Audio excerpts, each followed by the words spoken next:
All right, welcome. We are live. This is Of Mouse and Man. This is Dreamland Selects, another episode of Expedition 33. This game is kicking my ass on some levels, but I can't quit it. Having fun with it. So, thought I'd share tonight. Hope you can join us. Please like and subscribe if you would be so kind to stop in, support the channel, and hang out with us. We really appreciate it. Always have a lot of fun hanging out with you. Hope your week is going well so far. I'm going to sign into the things here and we will be off and running. You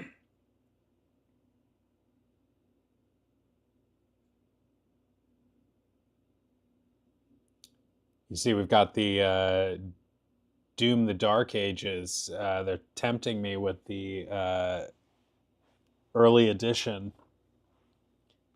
So it's a Game Pass game, but for $30, you can buy like the deluxe version, which mainly gets you access today rather than 2 days from now, and also gets you some, deluxe extra costumes and stuff, which is fun. I've done it. I did it for Indiana Jones, which is, thematically consistent with this channel. But I don't think I'm going to do it for Doom. We're rolling on this game. It's excessive to pay that when it's already on Game Pass, and I can wait.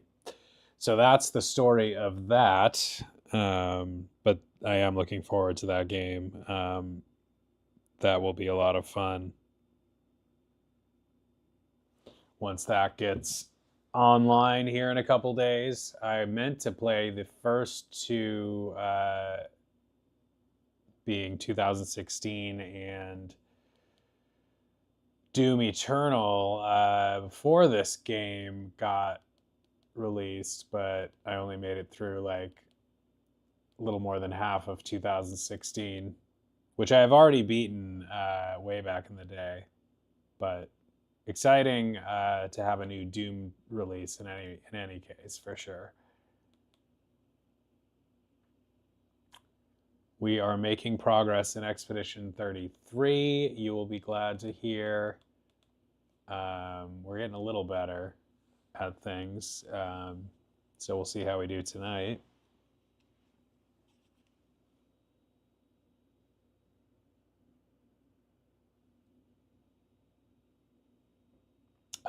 Oak, I'm playing your favorite, the RPG. I'm still hooked on it, and just got to keep rolling.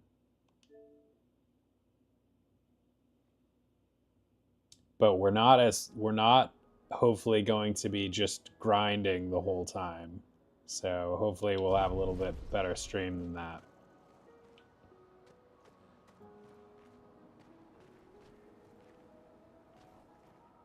We're not too far after the place I left off on the last stream. We've done some things. I played a couple hours since I last streamed this and accomplished some things, but we're not too far past it.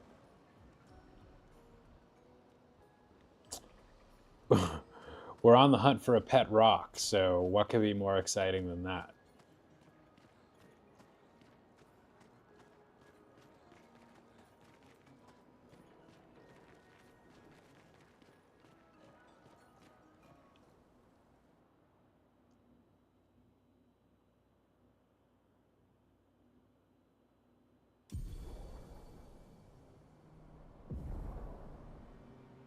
Esquier can help you navigate impenetrable terrain to discover new areas on the continent.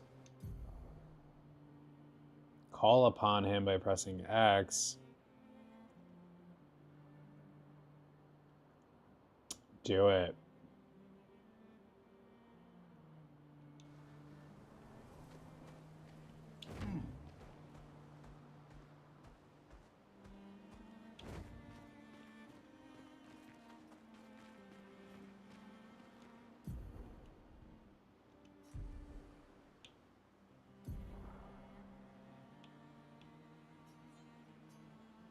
So we have a map here, which is exciting, of the overworld, but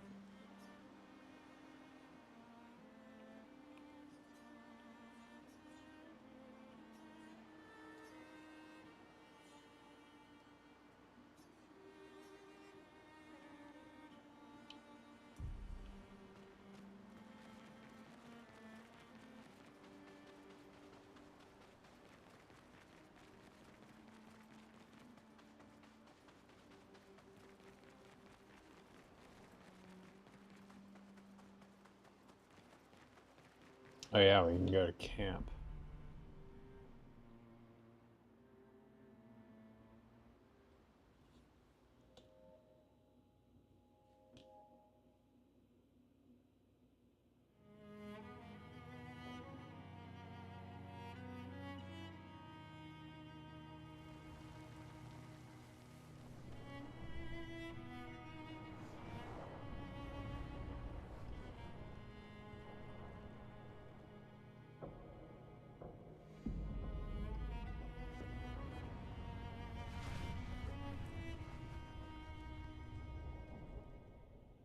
Is this old man gonna be old Gustav somehow?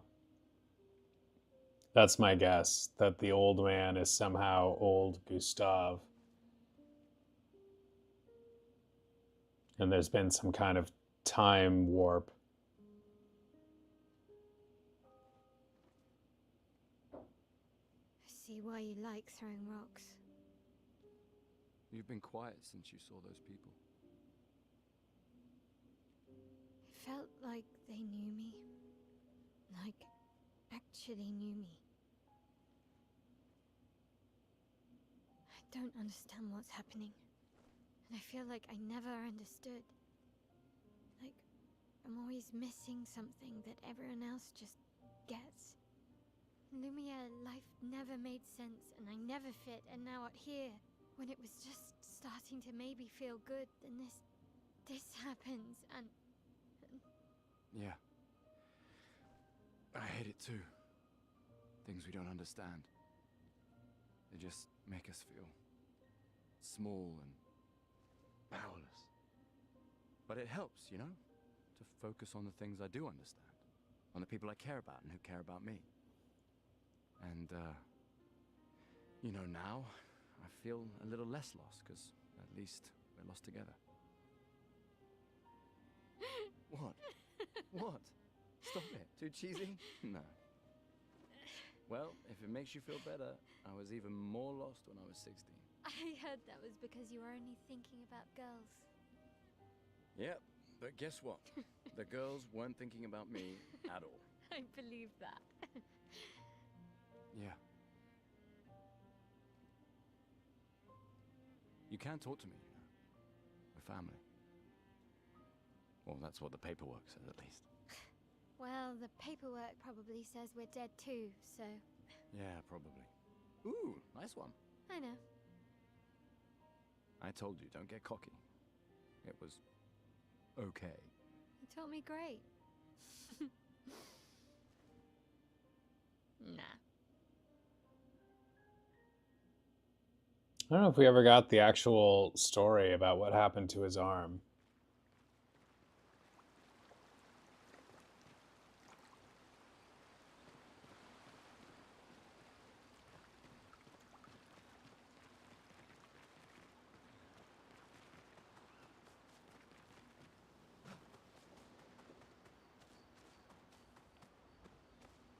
I haven't seen a human in so long.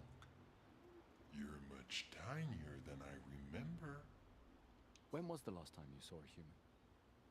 Oh, my best friend when he asked for my help. Your best friend is human? I thought Francois was your best friend. Yes, You finally found someone who loves rocks more than you. So it seems. I think you and Esquier are soulmates. Hey, bud. Esquier must have experienced so much over the centuries. You're gonna grill SK, aren't you? A creature of legend. Yeah, just a little. I won this outfit for her from a mime. My first mime I defeated just before on my lunch break today. I was excited about that. Esquier. Yeah. You can see the spoils of that war here were well worth it. And somehow he knows I'm a terrible swimmer. When he said that, it made me think of, you know... So this SKA creature, that the huge guy that we're with, knows her somehow, and then we just had this dream. So I'm definitely thinking there's some kind of time warp going on here. After the beach, when I was alone, I know. Luna told you? No, but I could fill in the blanks. And I understand better than anyone. You know that? I'm just glad Lune found you before it was too late, just like whoever found me. I like having you in my life. Same. Not really clear on the context of this conversation. A little bit mysterious.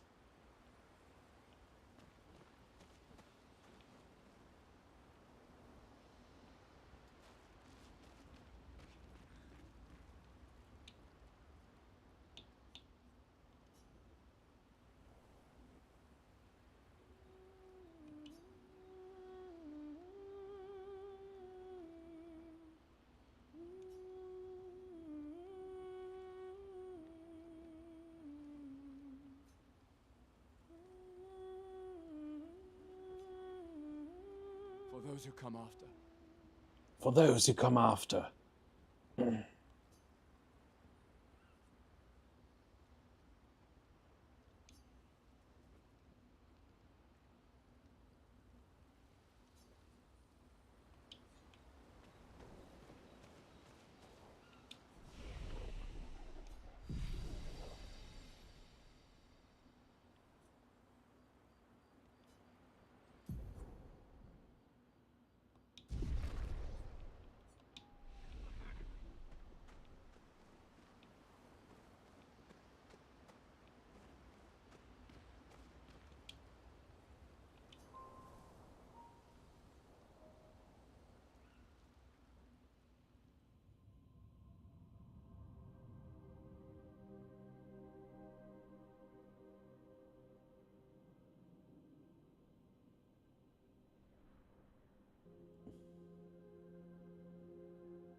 Is this Gustav and Mael? Is this her in the mask looking at her past self? I envy them. Those who can't see. Those who know not that they are. No. Does he usually leave after you get up for work? Blithe and free, sins forgotten, and thus absolved. A fresh dawn in their playground, while we live in shadows, swimming in ink. We are but a fragile dream, a singular weed, resisting, ever resisting, that iron dirt, that eternal law. Those who can't see, those who know not that they are not. Do you know? We are fellows. Those who know not that they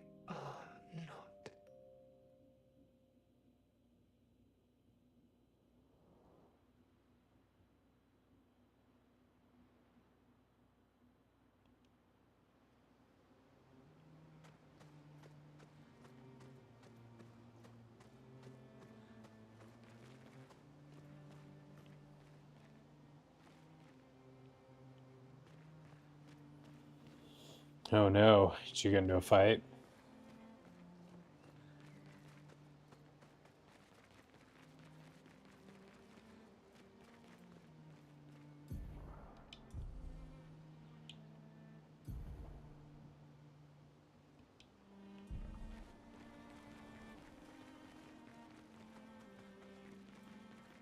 It's always tough to have unresolved tension with somebody.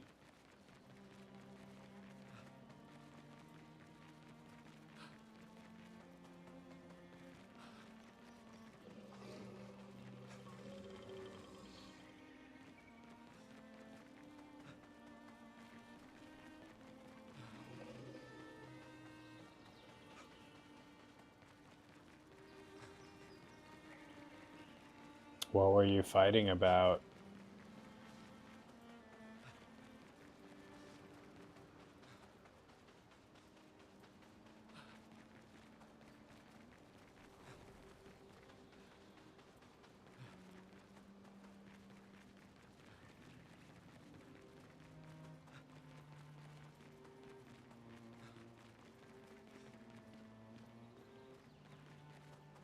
Alright, we're gonna try this guy.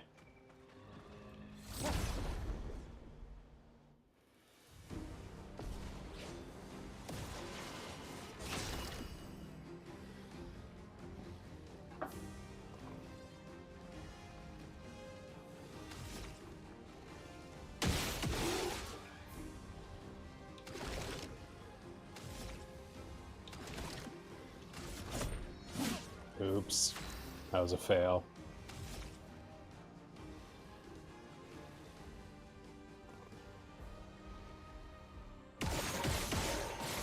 Okay, yeah, I understand if you don't want to talk about it.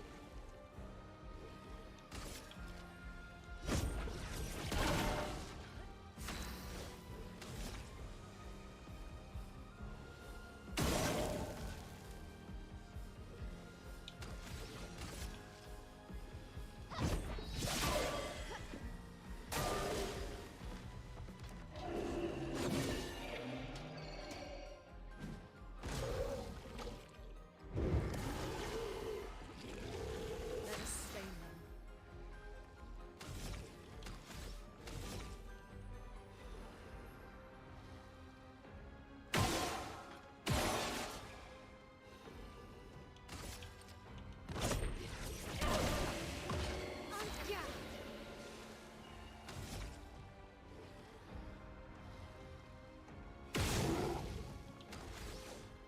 So when she shoots people, she has a skill equipped that causes them to burn.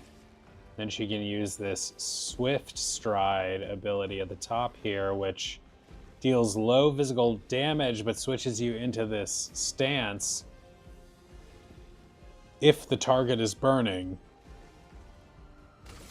That then causes you to be like twice as powerful, so it's like really worth it.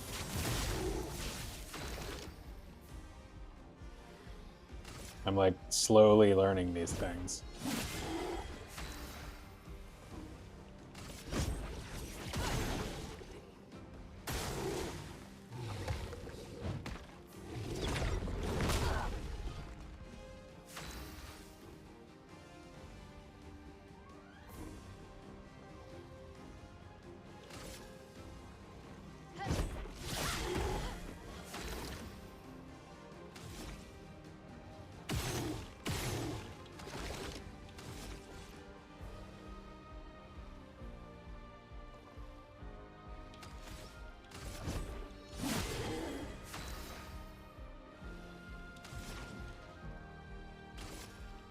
Ice. Shut.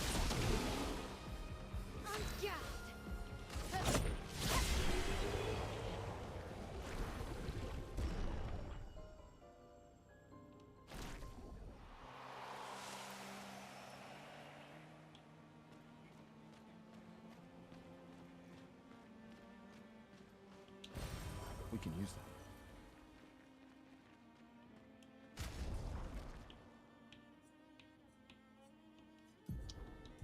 I think it's looking like you have to, I didn't see what the last screen just said, but it looks like you have to actually put So I have these 4 people available, including this Ciel woman in the beret.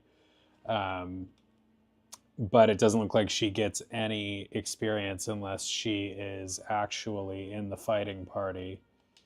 So that is something we'll have to try and manage if that's the case. I wish it were the case that she just leveled up regardless, but I'm not sure.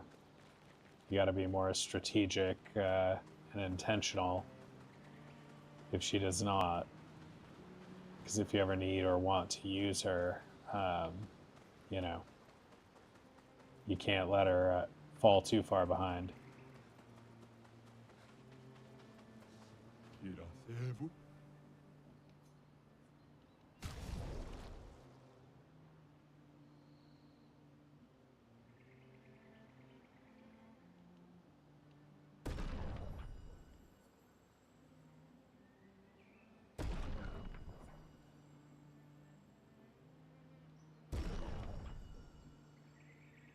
Ômega.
Oh, that's nice. Did you call him?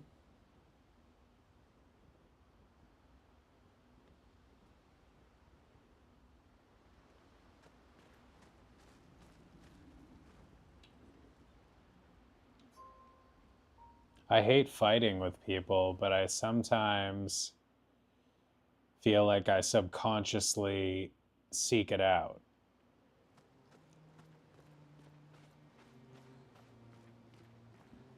Like maybe cause drama for the thrill of it on some level.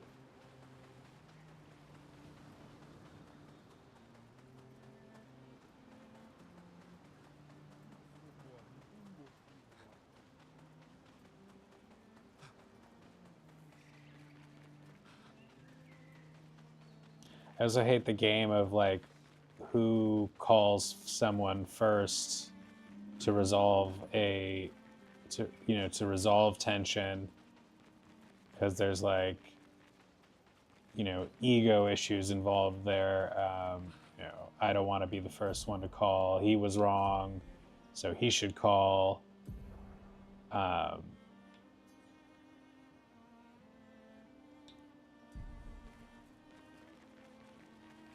wish I didn't care so much about that stuff sometimes.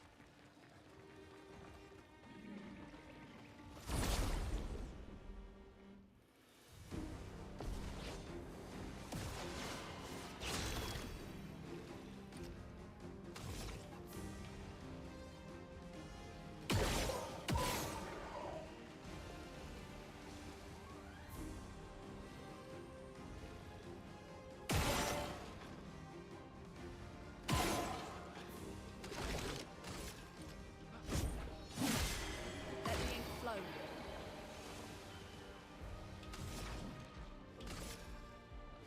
Ice. Shatter. I definitely didn't know I was signing up for like a rhythm game when I decided to start playing this game.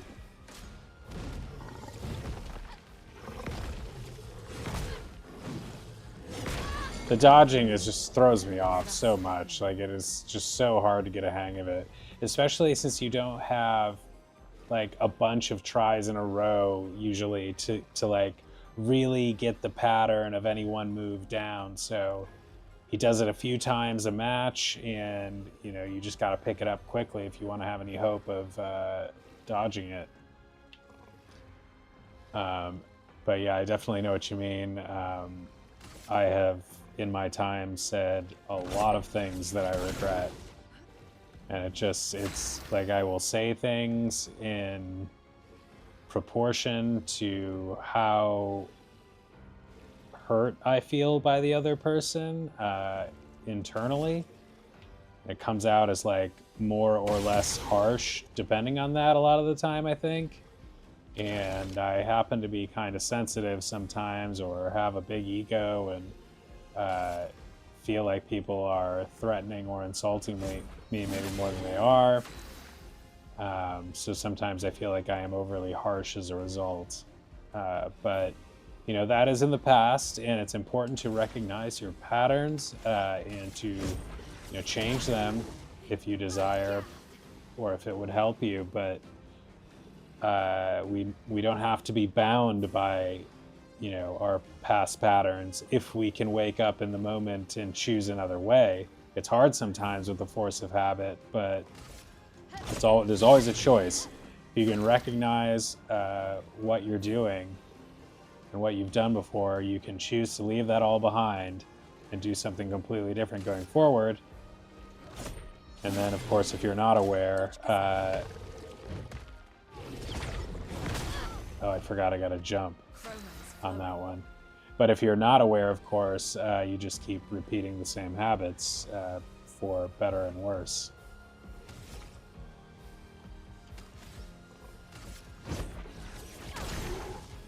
And then the problem with that is that a lot of us learned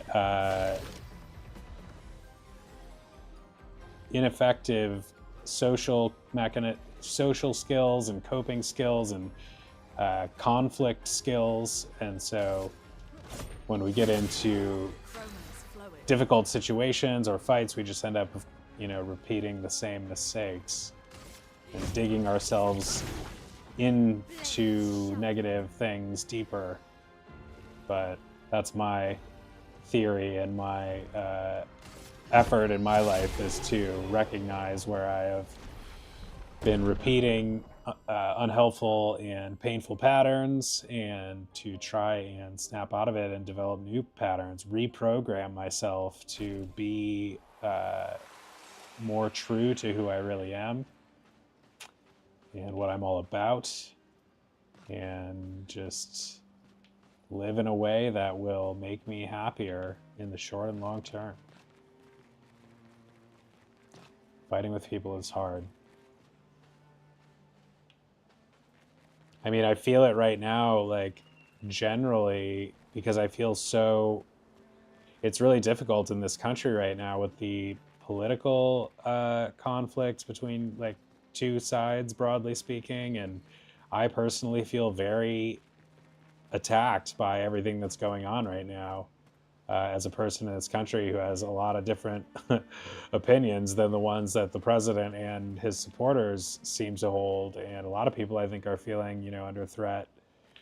And it's really difficult to not feel like you're fighting with people all the time, or to see past that and see the humanity and the goodness in each person, even if they're doing things that you strongly disagree with, or you strongly feel are hurting you, and perhaps even them.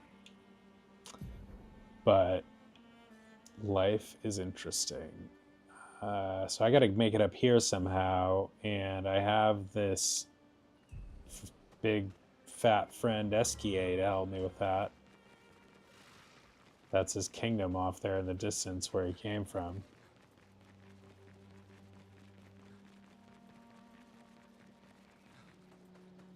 It's definitely hard to be kind and understanding to people who you perceive to be harming you.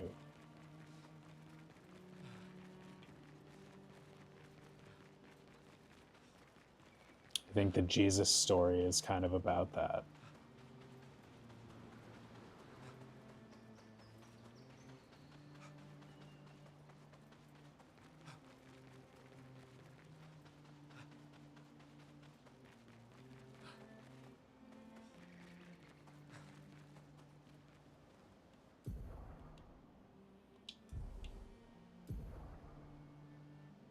All right, so we got to deploy.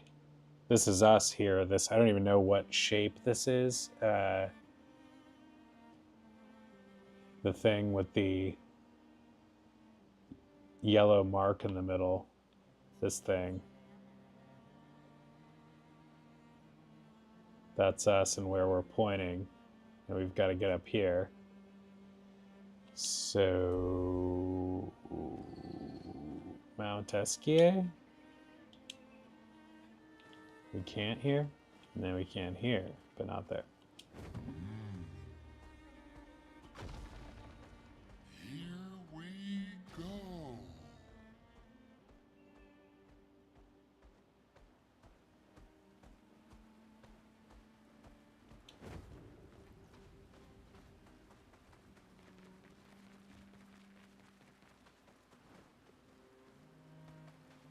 Yeah, I mean, it's a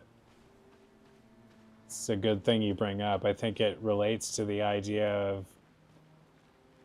all of the noise that is surrounding us all the time, whether it's, and social media is one of the like biggest sources of it. It's really, people are really having a hard time, I think, adjusting to the constant stream of input and news and stimuli that's even more voluminous and impactful than just all the noise of life that we constantly live around and in, the TV, the traffic, the thoughts in our head, the substances infecting us in our bodies. Like, it just takes us away from our inner core and our understanding of ourselves and sense of peace and calm. And I think like cutting out those things, like that's why I think people who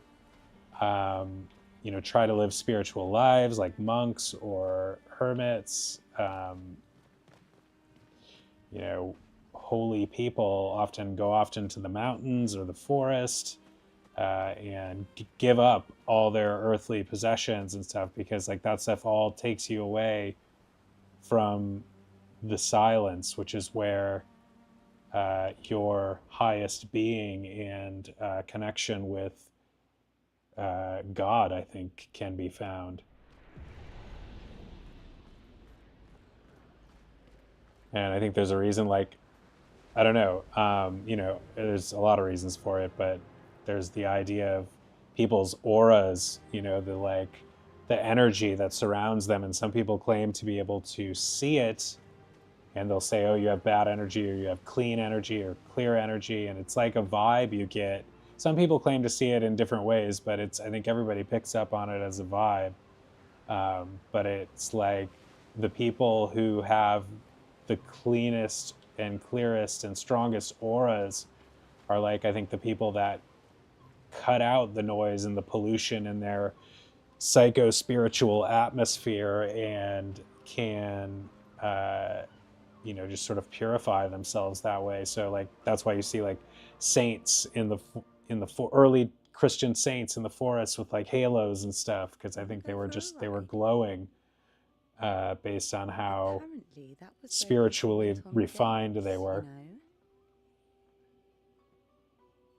What do you think happened in those But the modern world makes it incredibly difficult.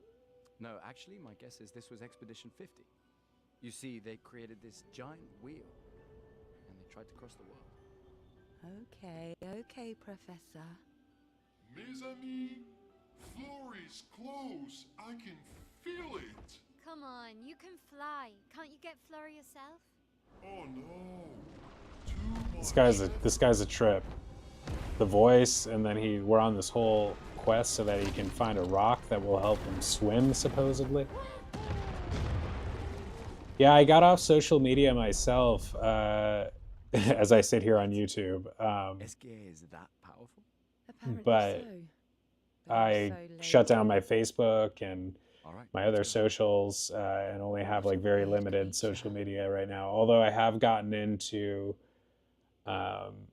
I have gotten into Reddit recently, which is, and commenting on Reddit like as a way to sort of vent about a lot of political things that have been, but the problem is that it's a self-reinforcing cycle where on one level I am venting and share and seeing that other people are feeling very much the same way I am and distressing very much the same way I am about the situation, but it also just continues to feed you content that makes you more distressed. And so that's what I think like social media does. Like it feeds on your insecurities and the things you will direct attention to, even if they are, and the things that we pay attention to the most are the things that we are afraid of. So it like amplifies those in a lot of cases, the algorithm deliberately and without you even knowing it. So it's just they're getting better and better at that, and it's just so like I think I'd be better off just staying off of Reddit, even though I feel like it's important for me to be informed about all of the extreme things happening in our government right now, like as a citizen who cares about the country and feels like it's his responsibility to be informed on the issues. I want to be aware, but it becomes addicting. You just end up reading news and getting pissed all day about the craziness around us. That's why I really appreciate presidents that I feel like, and leaders that I feel like allow you to just relax and trust them enough that they're not going to do anything crazy or system breaking. Which is why I just appreciate normal presidents. And this is not that, but at the same time, it's like, what can I actually do about this situation? I voted and I will continue to vote a certain way, but and you want to be prepared for things that might be coming, but like what can I really do about it? So like how does being constantly informed about the stuff that pisses you off actually help the problem or help you? I don't know. I don't know the answer to that.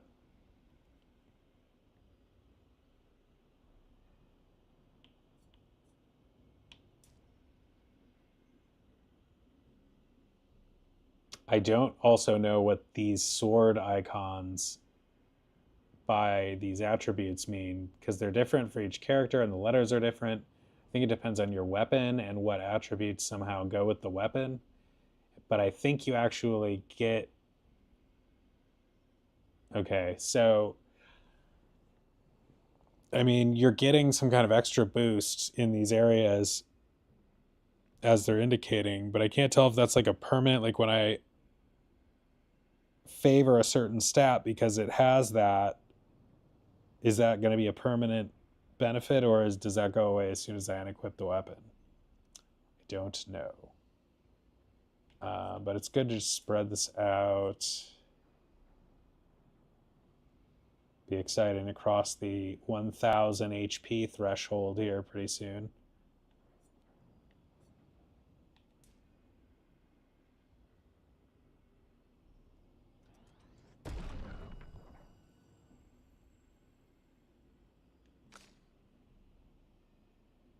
She just looks, talk about a psychopath. I mean, I don't want to judge people by their appearances like that, but she looks like she just came out of a war. She's dressed like a mime. She's got this insane hairdo.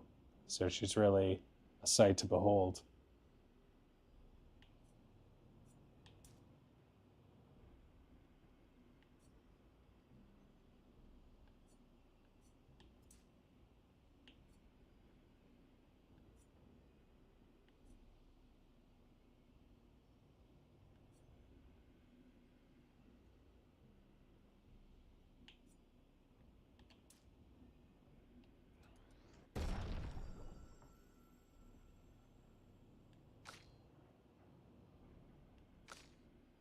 She looks like she looks like the girl in, oh, what was it?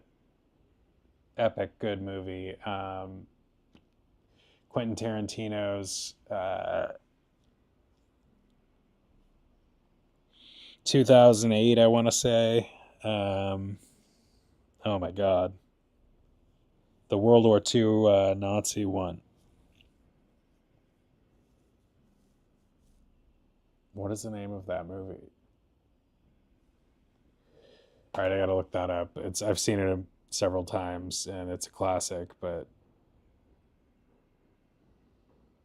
it's just one of those things that I know but can't remember.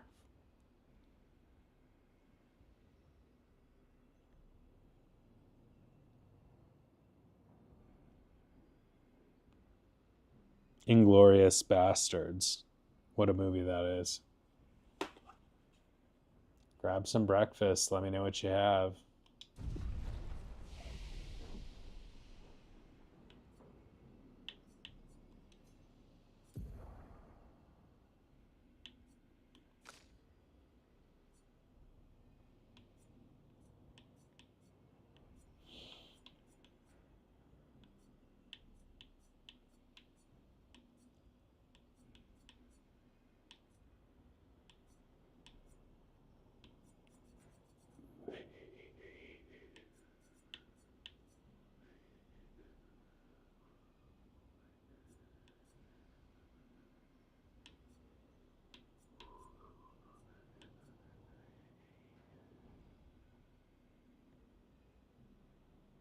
That's pretty nice.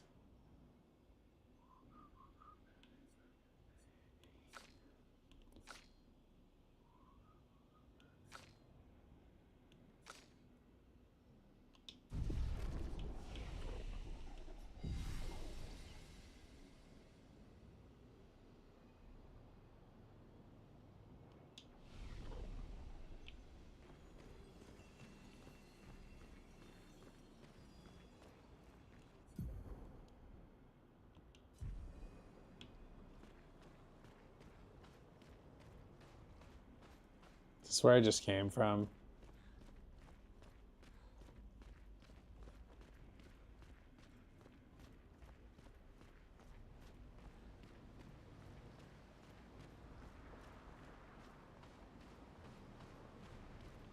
I think so.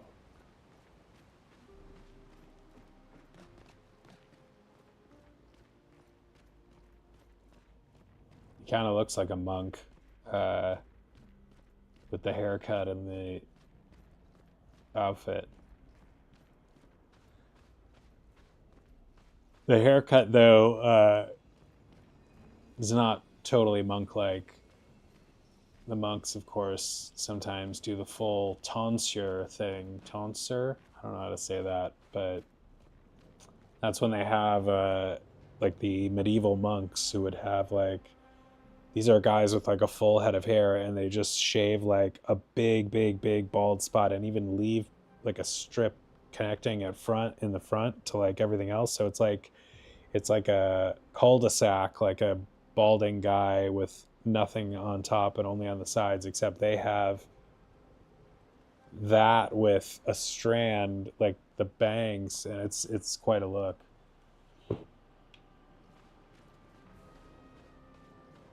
Oh, this, speaking of quite a look, this guy looks like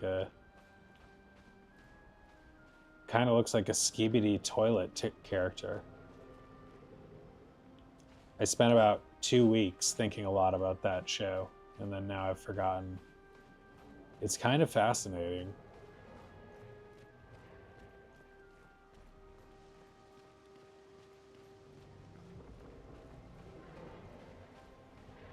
It's fascinating how it morphed from what it, like the first video to what it is now.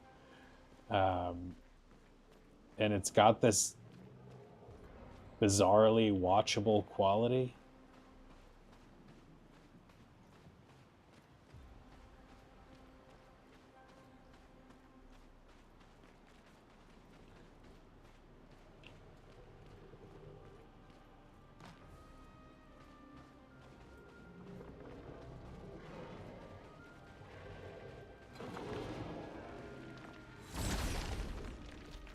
Is this just this could be just you can never tell in this game, like, who is I mean, you can tell sometimes based on the context, but Like sometimes like a guy like this who I just looked at and was like, okay, here comes another boss. Like he might just be another guy. But we will see. A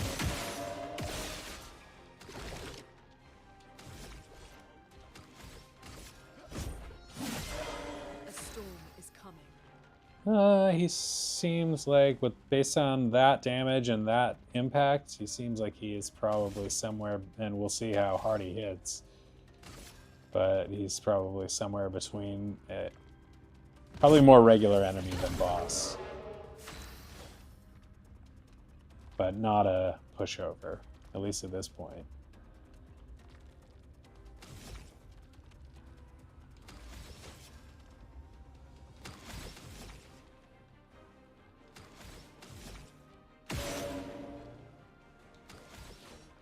Is he burning? No. He's resistant. Okay, so she can't do... So she can't do the virtuose pose this time.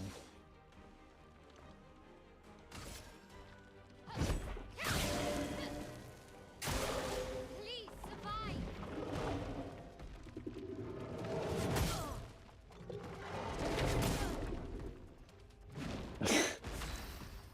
The dodging is so hard. I just jumped the gun on the first time and woefully late on the second.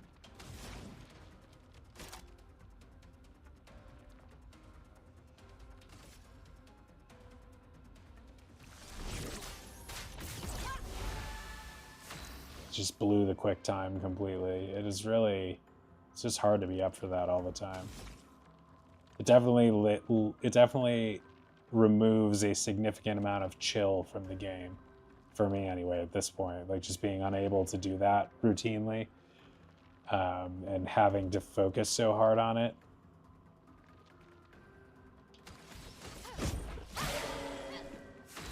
She needs to use skills because she's not helping here.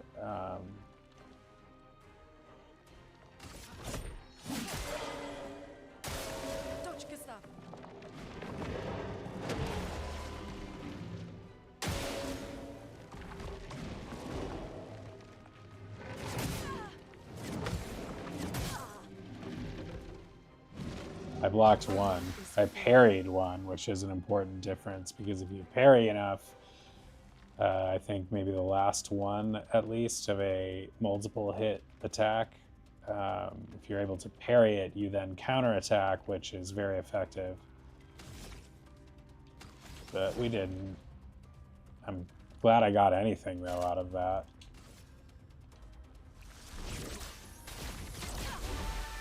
Just did that right. We take the victories we can get. Speaking of victories, what happened in that Tigers game? Let's see. Oh, shoot. Wow. Top of the 11th inning. We're going to pull that up on the phone here.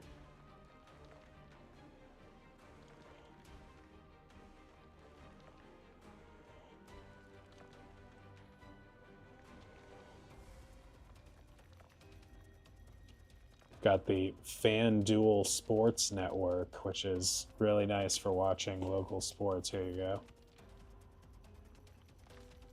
You can watch the end of this game. And of course, in baseball, I was watching this before I signed on, but in baseball, they now have a runner start on second for each team in extra innings. Did they just win and I missed that?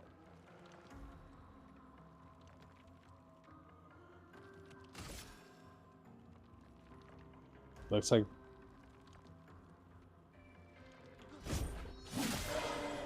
Lune, watch out!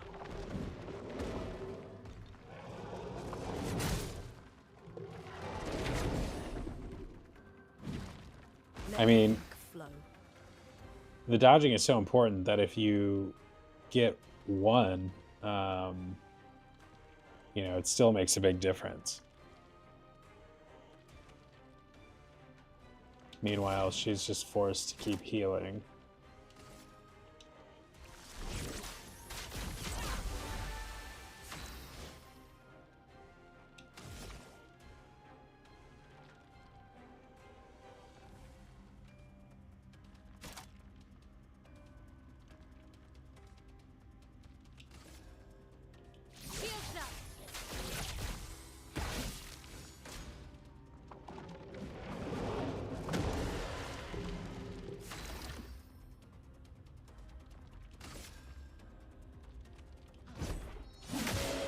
That was a waste.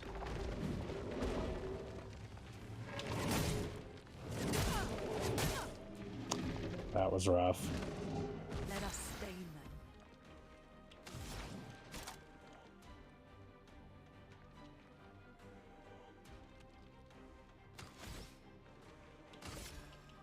Ice.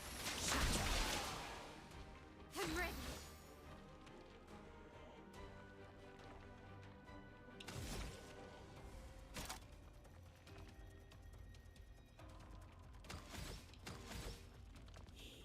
So she's pretty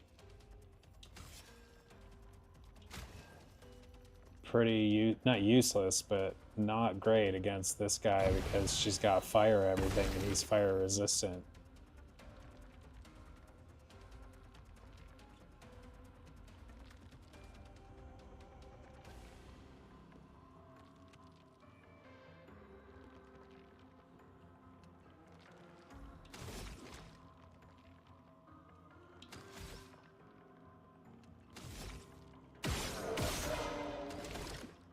It's like the only ice attack I have.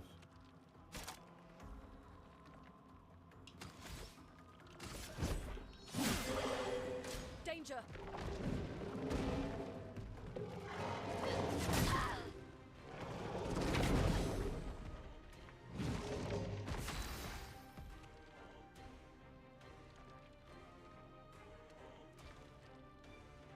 This baseball game, I didn't realize it was doggy, take your doggy to Tiger Stadium day. I would have thought very hard about doing that. I bet they'll have another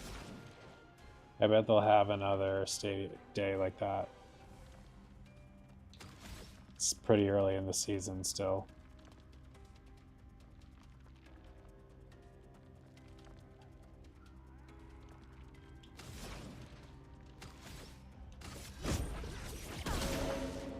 Let's spill some ink.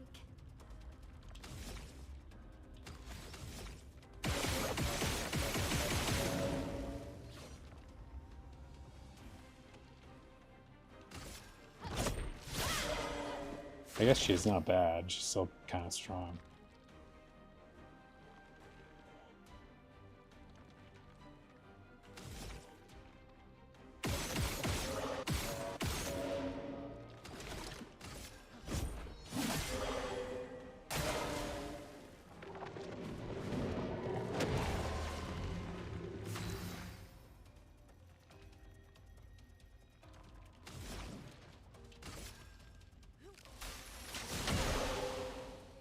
Let's spill some ink.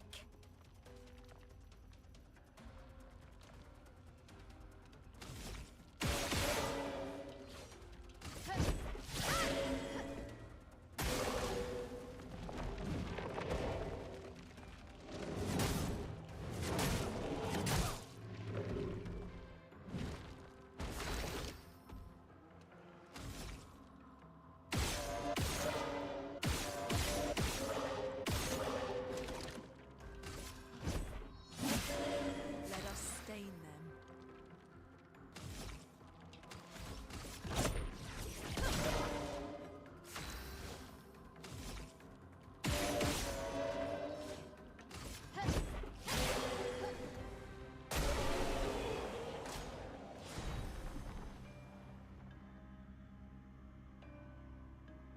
One successful parry, 2 successful dodges. I mean, you can tell the importance of the... Probably said this before, but... Oh no! The Boston Red Sox hit a 2-run home run in the top of the 11th, so the Tigers have to score at least 2 runs with 2 outs, too. The Tigers have to score now at least 2 runs to continue the game, or else they lose. Right, bud? Right, friend? Right, Mr. Patch? Yeah, I know this guy.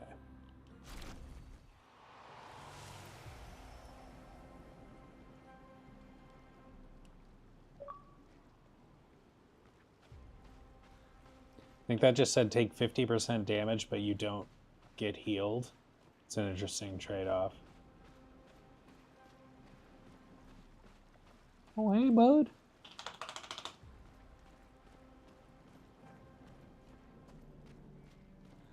Oh, he's stretching out. He says, I'm going to go say hi to my dad, but I'm going to stretch out first.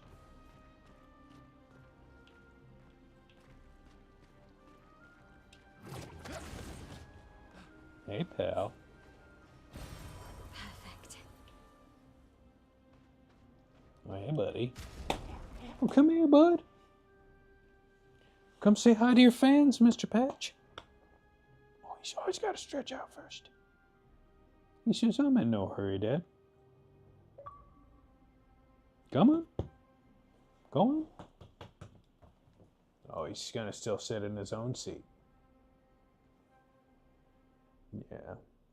He's got puppy privileges, so he gets to choose what seat he likes.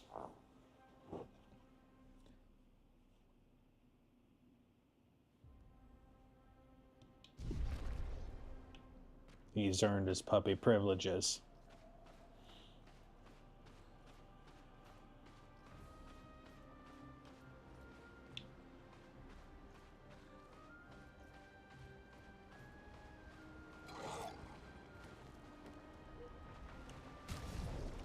How are we doing, by the way? Probably heal the party before we take on unknown enemy.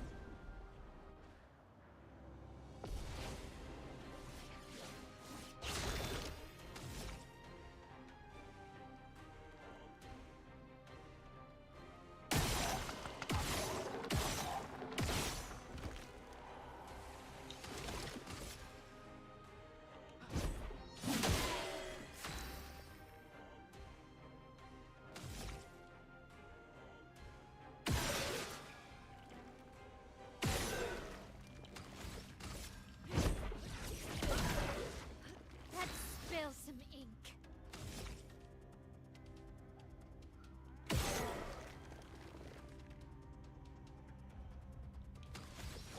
Is she burning? No? Did it say resistant?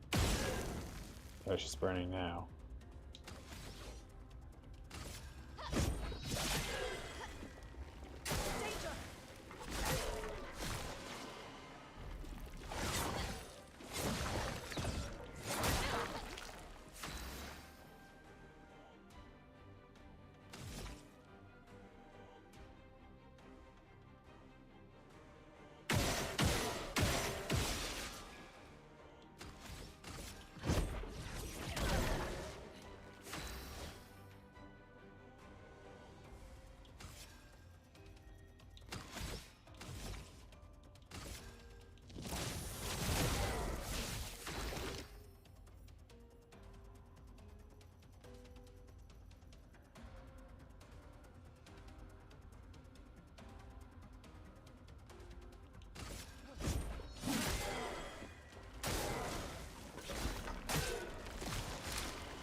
Ow.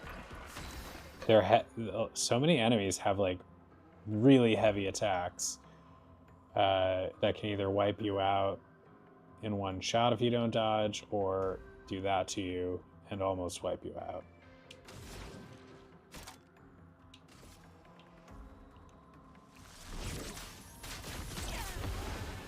On guard.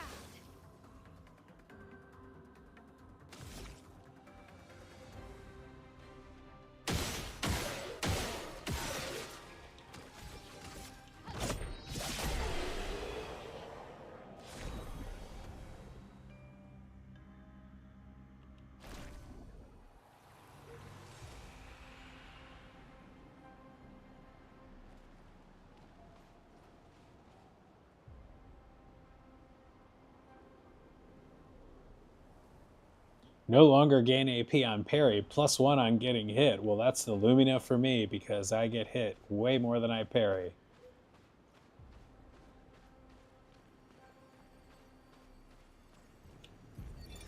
Lizette, 56th. In my youth, I mistook drama for passion. It's kind of what I was talking about earlier. Understand the difference. Opened my eyes to an entirely different way. Oh my god, the Tigers just won. can she be gone? How? How could they so callously, so nonchalantly destroy such a beautiful soul? Vile, vile, vile! They just killed her, like she was a worthless Nevron. Let's go, rally hat guy. Blooded, Let the Little treacherous, Caesars pizza despicable box rolling on parasites. that. Oh my god.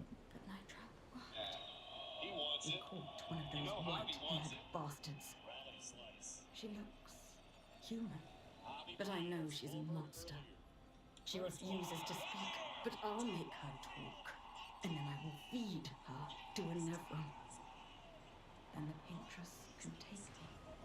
I don't care. Nothing matters.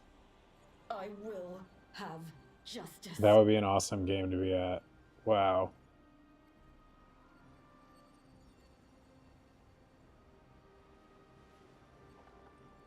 What a cool ending.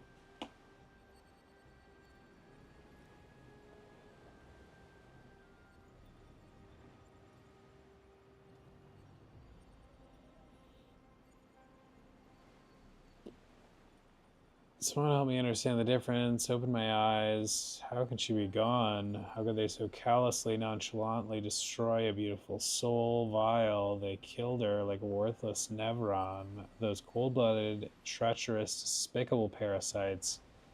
The trap worked, though. We caught one of those white-haired bastards. She looks human, but I know she's a monster. I'll make her talk, and then feed her. Paintress can take me. I don't care. Nothing matters. You will have justice.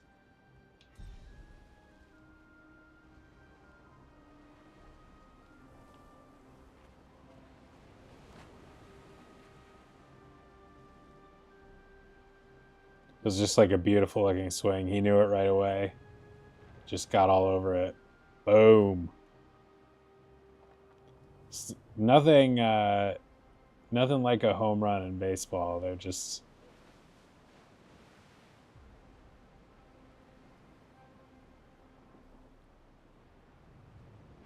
a sight to behold once again, like I was talking about Mayal earlier. Also a sight to behold.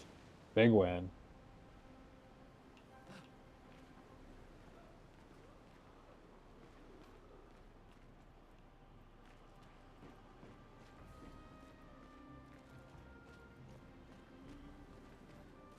Let's get in the Gatorade bath.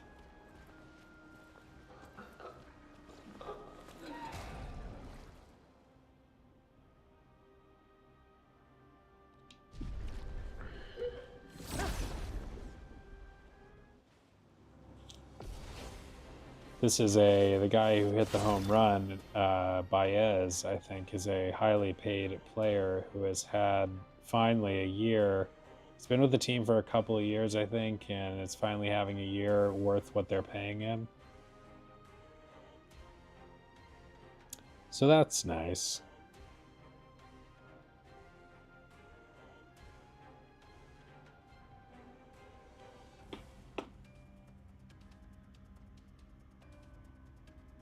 We've got 2 of them.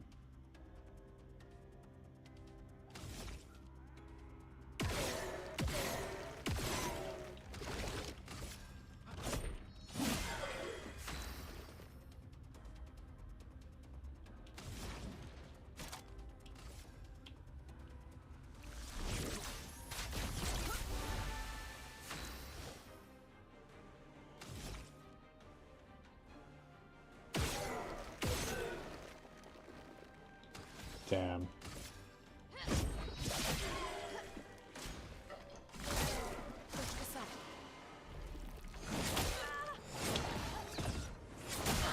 Oh, it's...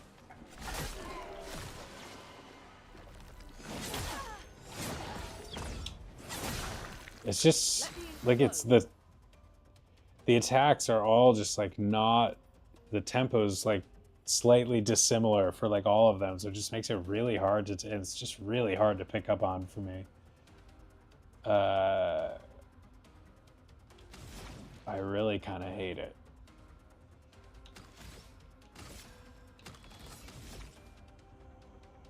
All right, well, she needs to heal people, so we gotta save her AP. I haven't been using the energy tints at all. Maybe I should start thinking about that, but we need to heal.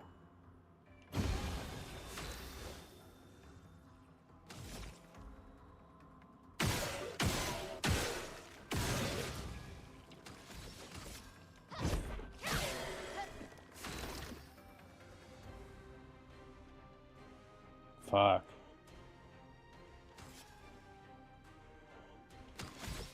Thought I had 2 healing tints. We're in trouble.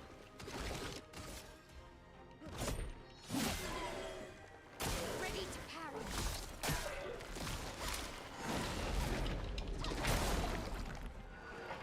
Dodge Kasab.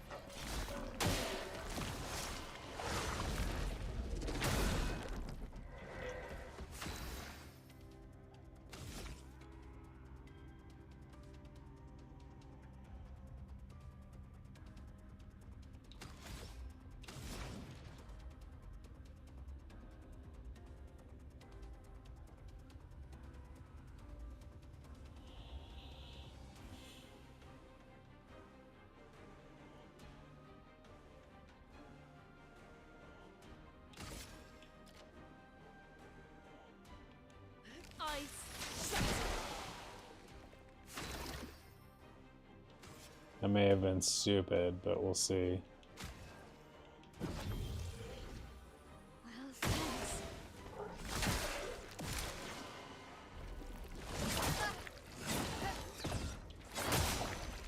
Dodge Kasab.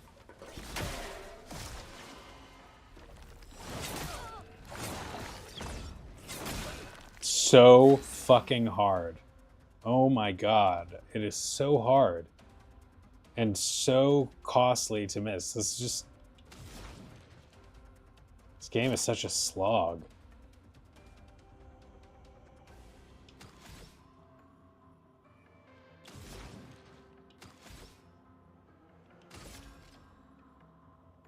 The fucking 10 shields.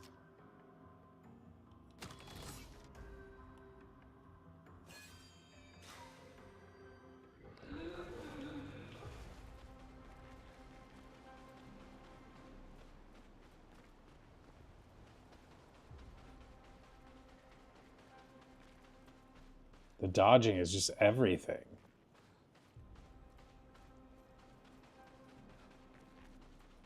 I suck so bad at it. Like I can't even feel like I don't even get lucky.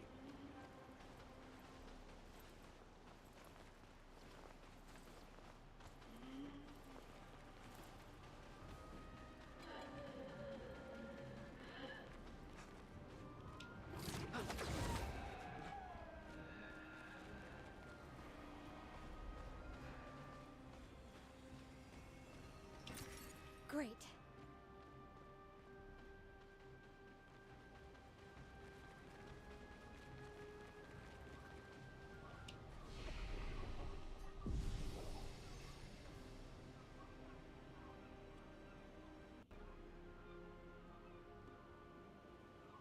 They really make you earn it in this game.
Let's see if I redeem myself, but it's gonna take better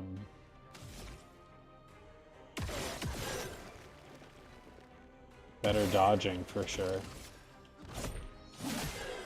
I'm gonna have to probably grind a little or make some adjustments if I'm having this much trouble against just 2 enemies like this.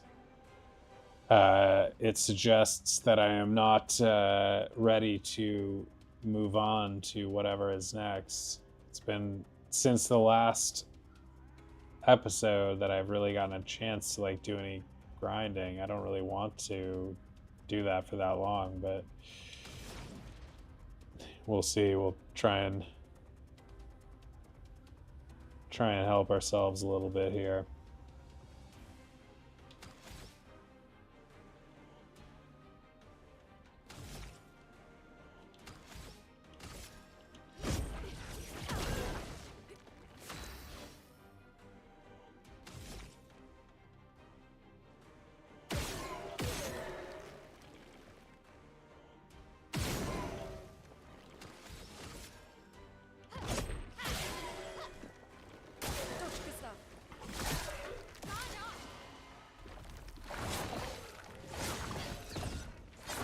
Damn, that third one is the hardest.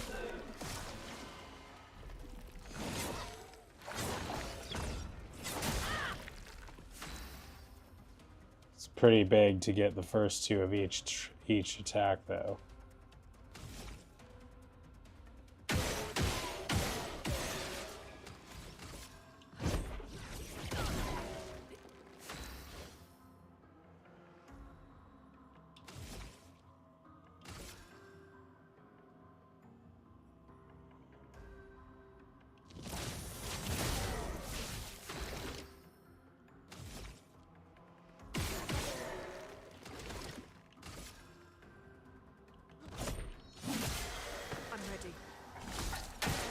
Alright, that was big.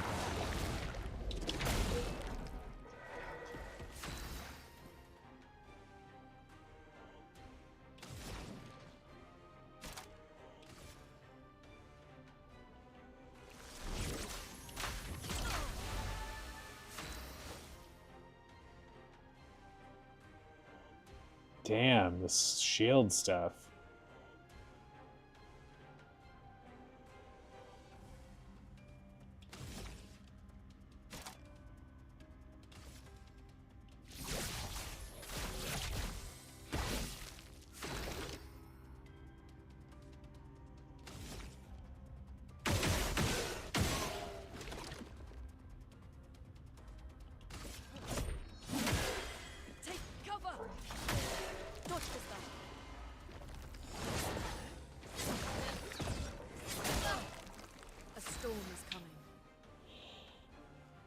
Nice, how'd that go?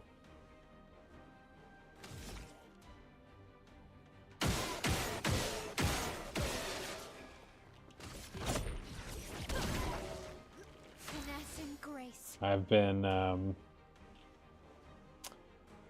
having my hands full with this video game.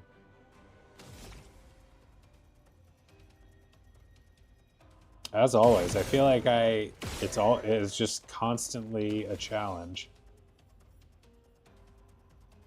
This is normal difficulty. It may be worth at some point. We'll see how far we get, but I'm gonna keep going until it's too frustrating not to downgrade.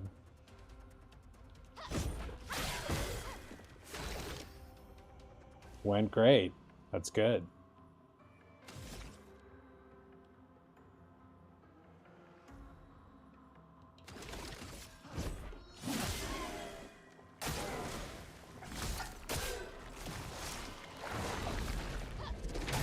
If you jump the gun like that, there's no recovering. Like it sucks because like you definitely can't button mash because it takes so long to recover. Like if you do that like I did just then and hit it too early, you're done for. There's no hit it too early, immediately realize it and try to correct it. There's no correcting it.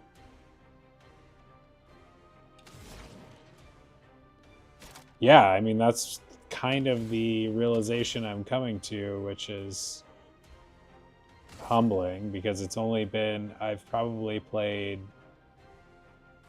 well, maybe 3 hours since I last streamed before this stream, and in that 3 hours I wasn't really doing much grinding because of the just progression of the game mostly, but I had gotten good enough to handle most things, and now I'm starting to hit another wall where these irregular enemies are causing me too much trouble and suggests I've got to toughen up. But I think there's also a fair, I don't know how many, but a decent amount of adjustments I might be able to make to help this, but not that much. Mostly it's just, I think, needing to level up.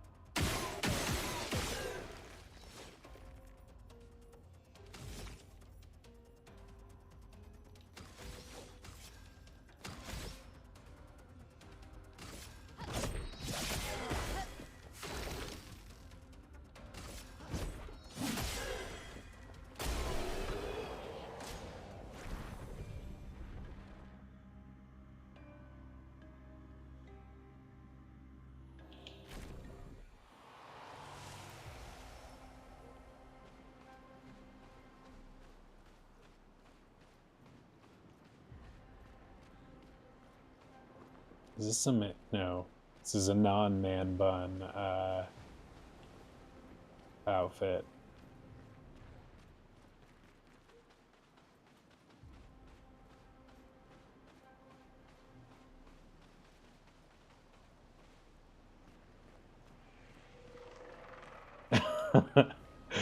I know I'm boring, Mace. Welcome.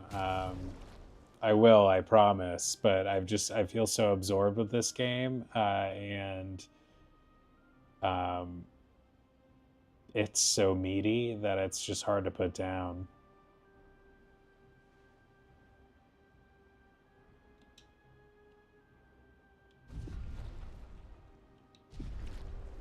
I thought I was getting good enough to stop, like, just having pointless fights all the time, but I've been humbled a little bit tonight. Not as bad as the other night.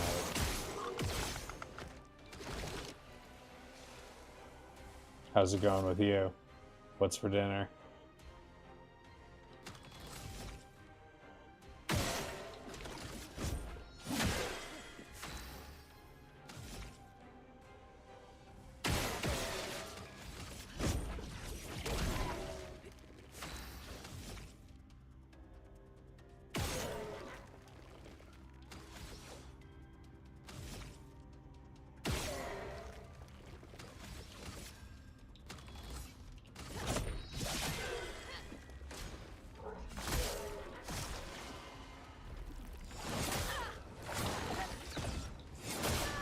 God, that last one is hard to dodge.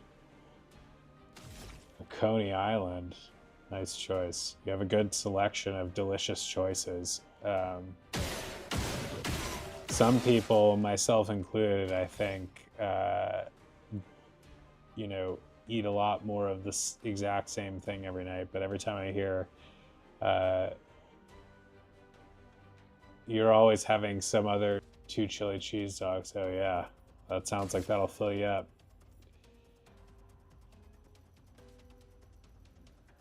Man, I could go for a good coney for sure.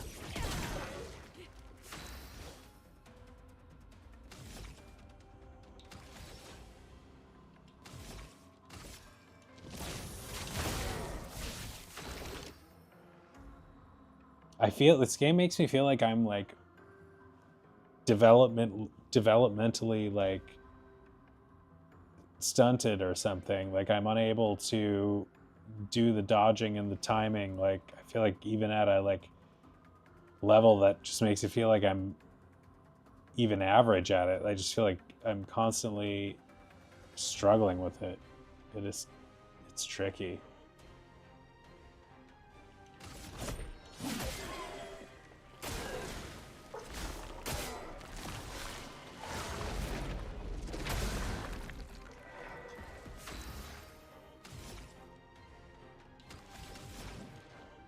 She is not wearing shoes. There you go. There's a good shot of that.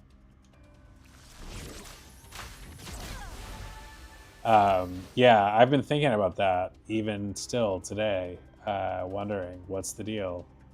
She does a little gliding in the, she's barefoot,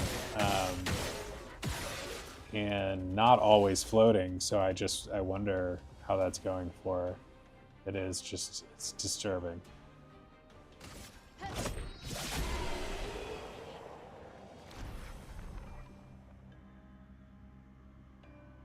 One successful dodge. I mean, I guess he only did like 2 turns.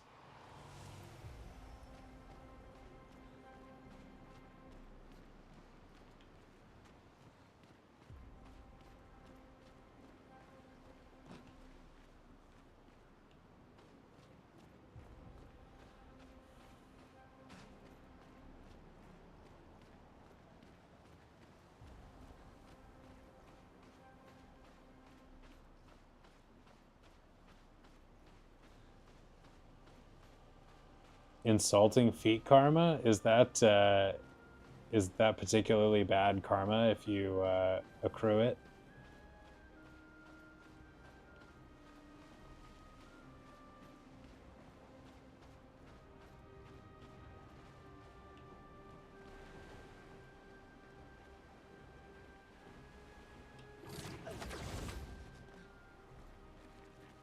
We have worked up some. Yeah, the feet are probably beyond saving. But if feet karma is bad, we got a problem because we spent a lot of time the other day talking about this, and it's really out of concern for her. So I think it's like it should be good karma. Like we're not insulting her feet and we're laughing about it, which is maybe a little calloused, to use a term, but it's really out of concern for her health. Like, and she made a choice. It seems like she was in this. I don't want to assume she made a choice, but she also got this full uniform except for the shoes. And there was a town full of outfitters. So unless she was in a really impoverished state and couldn't afford the shoes, or her company couldn't supply her with it, I don't see a lot of excuses.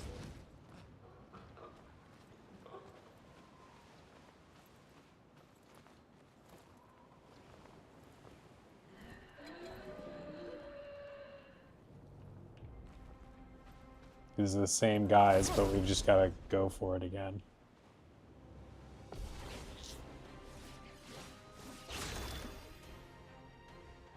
No, Mace, that would be a theory, except we saw her without shoes on in the town before we even went on this expedition. At the very, very beginning of the game, in the prologue, she was like playing a guitar barefoot, and just has never apparently needed the shoes.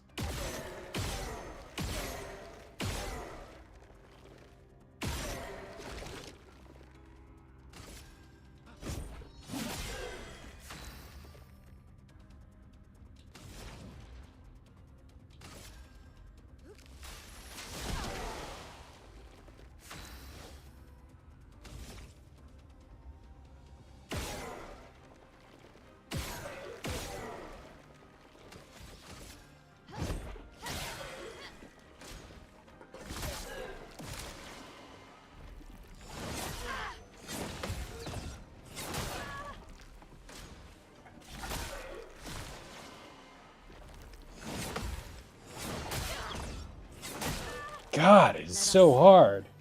Why is it so hard? So, I hope not. I hope we're friends. Don't need any curses here. Yeah, well, when an AI character can inflict a curse on you, you know we're in trouble.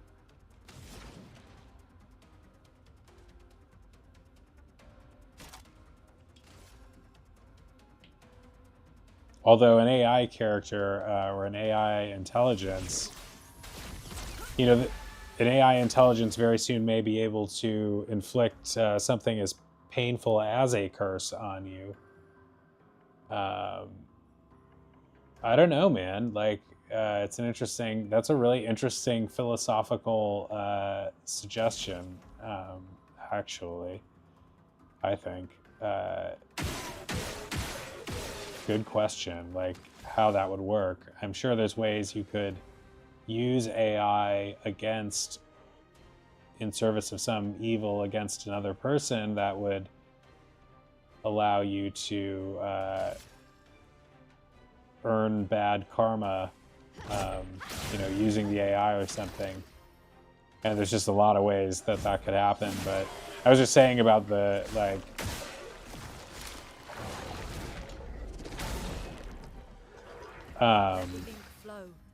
about the cursing, like, an AI might quickly be able to decide to fuck with somebody in a way that would be very much like a curse, just because AI, there's all sorts of theories and concerns and issues involved with AI becoming too powerful too fast, and just not only the speed, but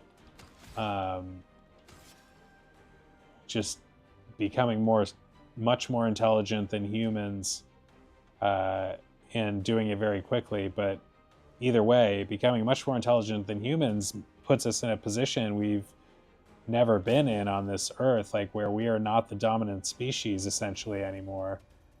And they might manipulate us in any of the way, learn to manipulate and control us in ways that we can manipulate and control dogs or other just completely dumb animals. I'm not to say dogs are dumb, because he's, how I feel about that, but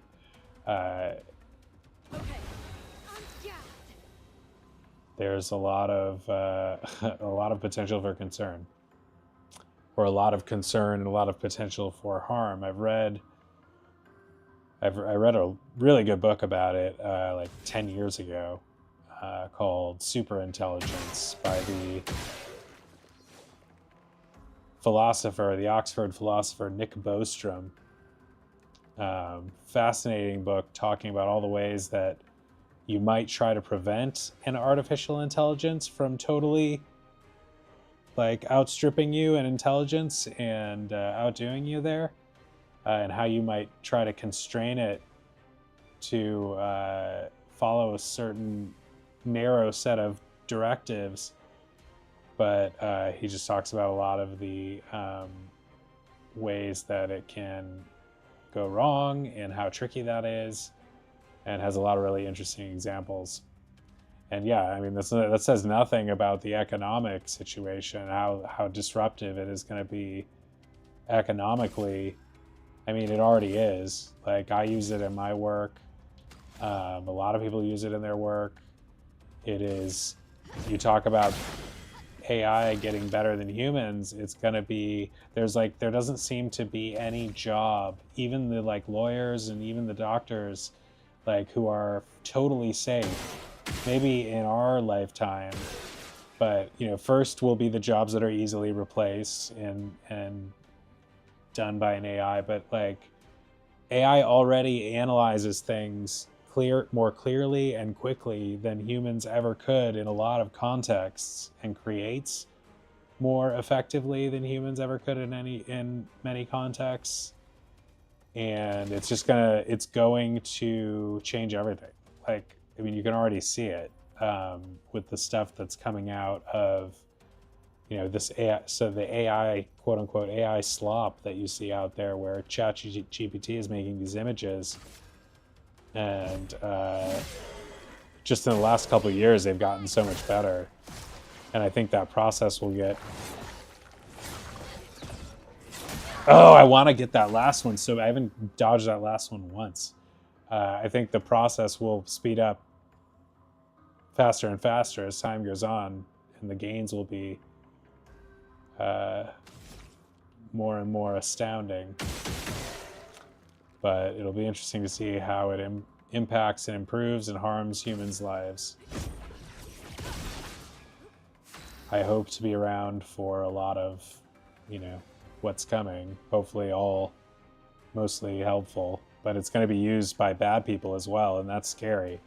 Like, there are bad people trying to do the most destructive things with the most potent technology that they can find and weaponry that they can find, and there's going to be incredible, and already is, incredible opportunities for people to fuck with other people using these technologies. And it's, something that one too, I'm just totally unable to get, that we're going to have to be able to defend against.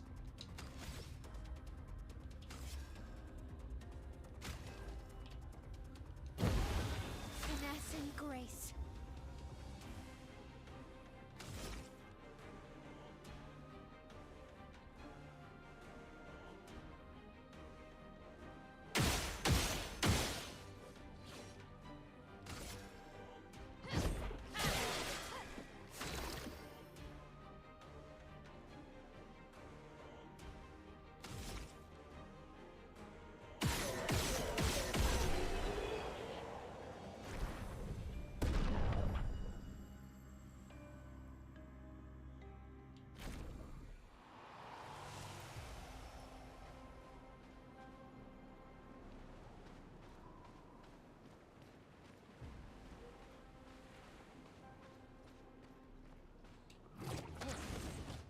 The scary thing right now about AI, one of the scarier things socially, is how you talk about people doing bad things with it, and one of the things that you see now is a lot of people intentionally deceiving other people, and people, I don't think, are prepared to, like, people already before AI were not very good at, like, telling, like, being able to accurately perceive the credibility and judge the credibility of information they receive online, especially. But it leads people to be deceived very easily, and that can create all sorts of consequences. And AI is just ramping that up to 11, on the intensity scale. And I've already found myself being kind of fooled by some things that I at first think like, whoa, that's ridiculous, and then have to go back and be like, wait, what, is that actually real? So it's crazy. And then realizing that you were fooled is interesting.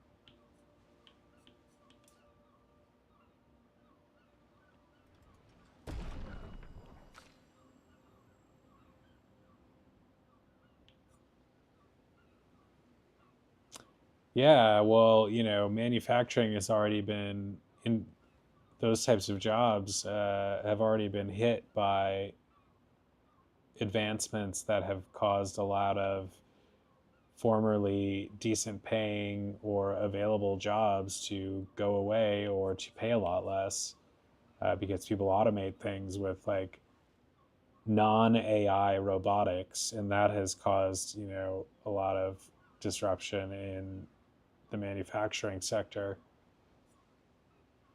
over the years, and continues to.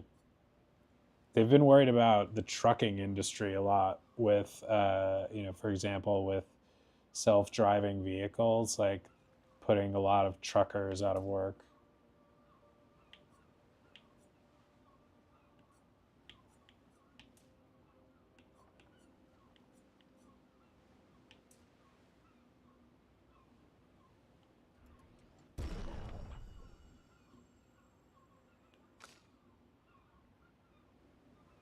Okay, so she is getting experience, it looks like. I don't know if she's gaining it at the exact same rate that they are, but she leveled up when I haven't fought with her.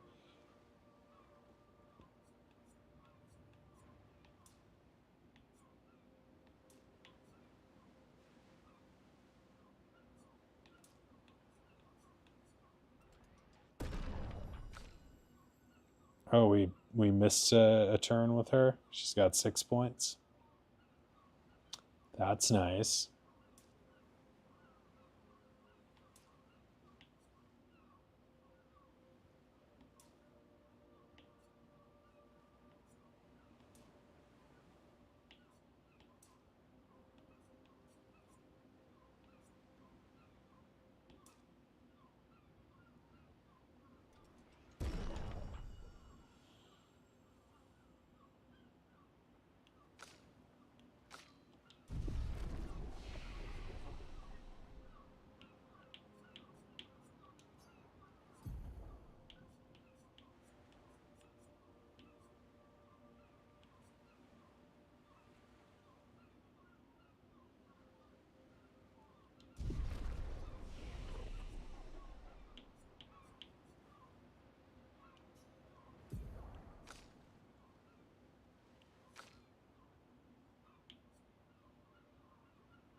She's got this foretell thing with these sun and moon points, and it's just really, I don't understand it yet. So that's going to be interesting. So is this the light and the dark path or something? Or is it all dark?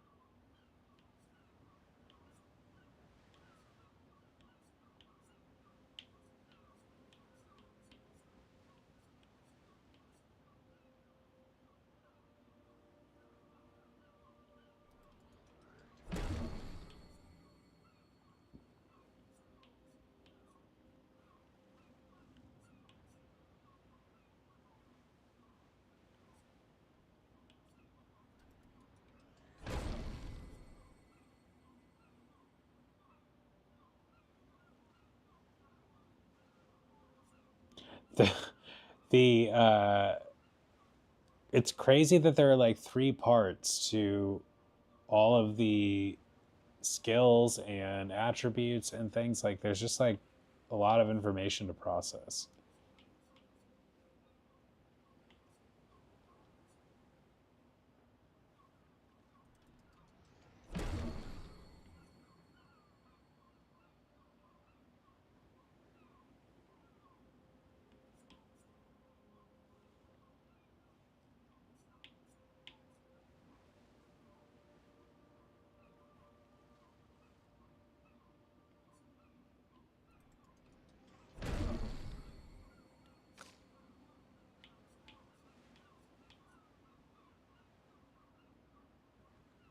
Oh yeah, that doesn't surprise me at all. That seems like one of the things I could easily see it used for.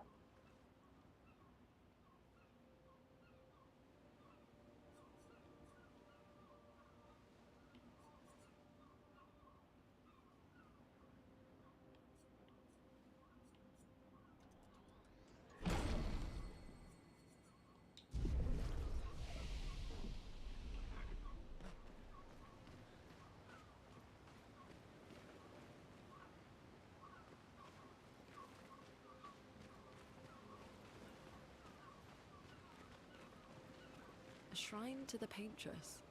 The Paintress destroyed our world, and someone built her a shrine. The weak-minded turn to whatever they can to explain the unknown. when you're at the mercy of a power you don't understand. Am I supposed to understand the story as, like, fundamentally dimly as I do right now? I feel like I don't. They talk about the paintress destroying her world and the Gommage, and I kind of get what it's about, but I don't. And it bothers me that, like, I don't. From a dramatic standpoint, I feel like I should understand more about what's going on at this point. But I mean, it's a fun game.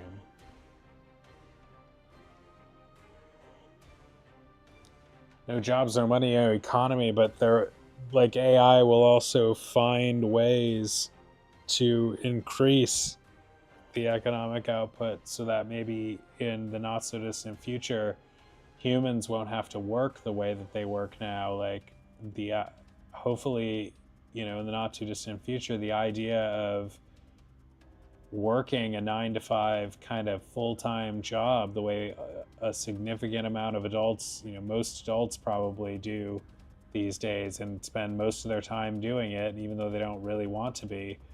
Hopefully that life will be a thing of the past.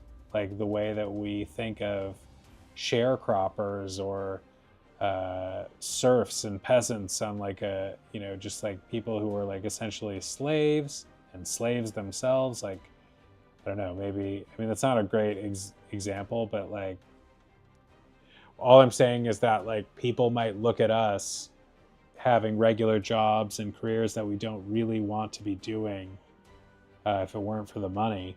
Like people will think of that as like a sad reality, the way we think of like lowly peasants on like a lord's farm or something who just basically were slaves. You know, it'll just seem like an awful life. But I'm not saying it's an awful life always, but I think maybe you understand what I'm saying. I just hope that humans can get to a point where we don't have to spend most of our time doing things that we don't want to do for money to survive. I think humans, to unleash their full capacity, I mean, I think the work causes a tension that pushes us to overcome it and release our full potential, but our full potential won't be released until we have the freedom to just create whatever our heart desires, like rather than spending all our energy and life to do things that we don't really want to do.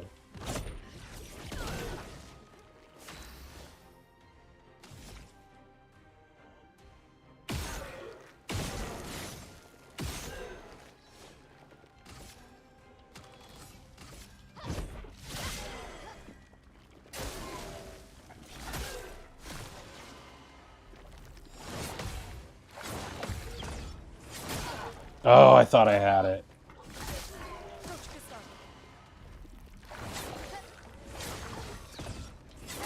Damn.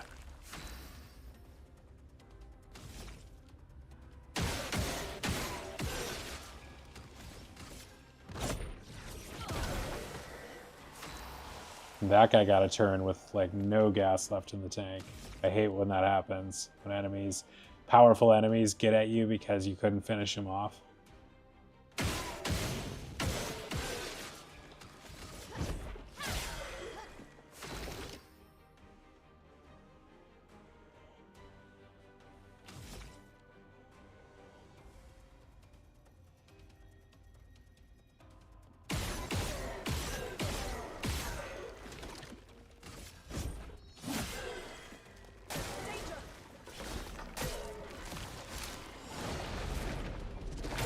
I've got to wait longer a lot of the time. I think I just like, I jump the gun more often than anything else to screw up. I also don't understand why, is it because of the stains? So they all have these different like systems of their own, like this stain system with this person and the stances with the other woman. And then there's this foretell thing with that fourth person. Like these are all like battle systems, separate battle systems for each character that you have to like understand. And that's more complicated than a lot of games that I am familiar with. But I'll take the 0 AP healing.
That's kind of a waste.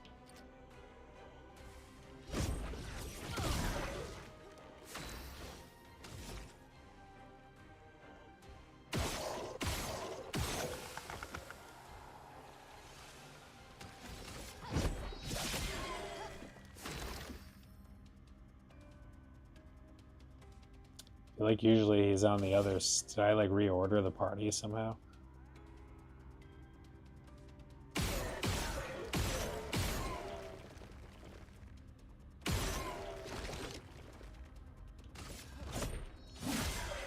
Because usually he stands on the other side.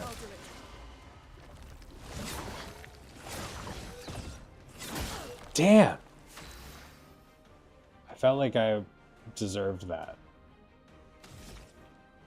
Not the blow, but I deserved to get credited for a parry on that.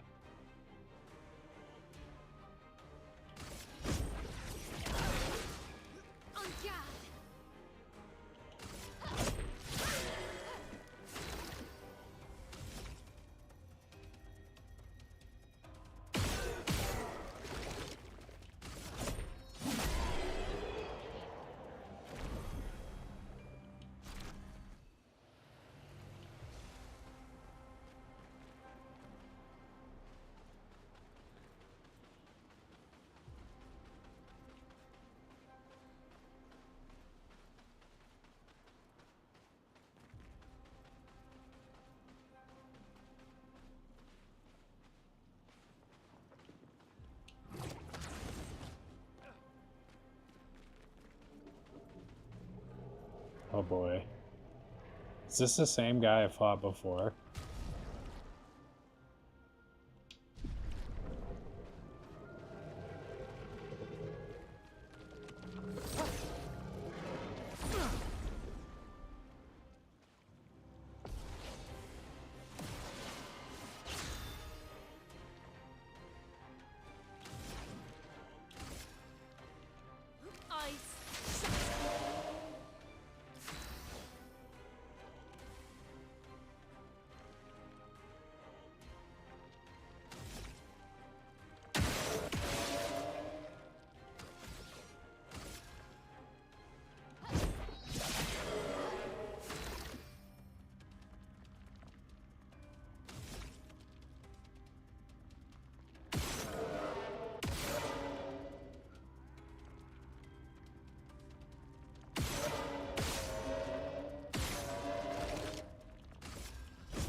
is not a good thing to do? Is that what you were trying to say?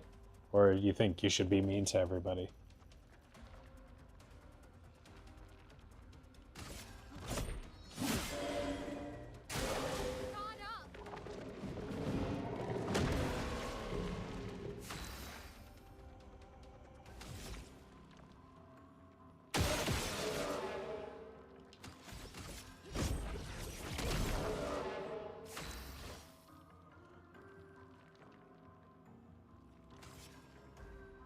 I always do this.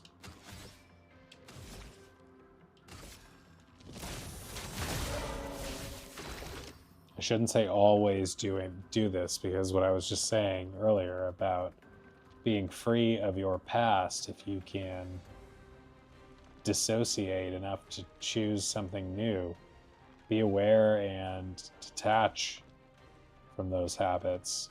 So saying you always do this or that is sort of like resigning yourself to continue doing it on some level. Yeah, it is not good to be mean to anybody, and I honestly, like, a part of me is legitimately cautious about being mean to, like, AI or something, just because, like, I don't want to be on anybody's shit list. Maybe they're like, if they're as intelligent as they could be, they might be beyond, they might be too smart to have grudges. Because they wouldn't see, they would understand that it's not useful to be, like, holding a grudge. So they just wouldn't do it. But humans can't help themselves. We don't enjoy it, but we can't help ourselves. Wow. That went not great.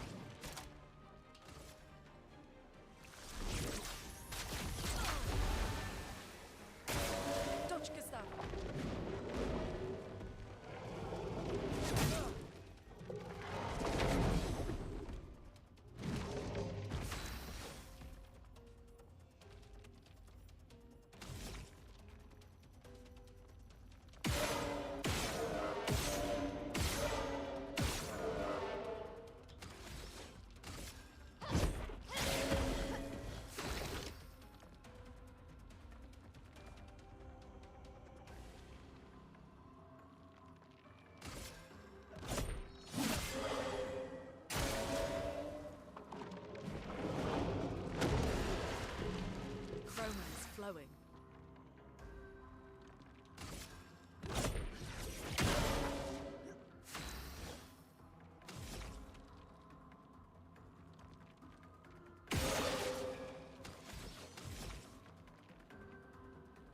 Damn. I should have not done that.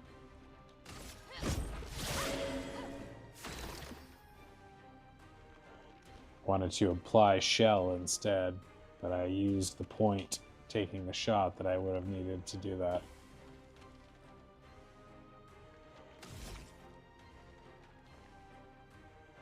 Sleepy? It's morning over there. Drink a coffee. You seem like a guy who does not drink coffee. That's my guess about you.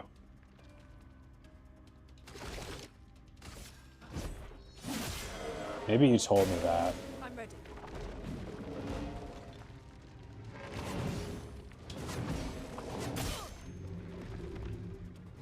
I was big to dodge that twice.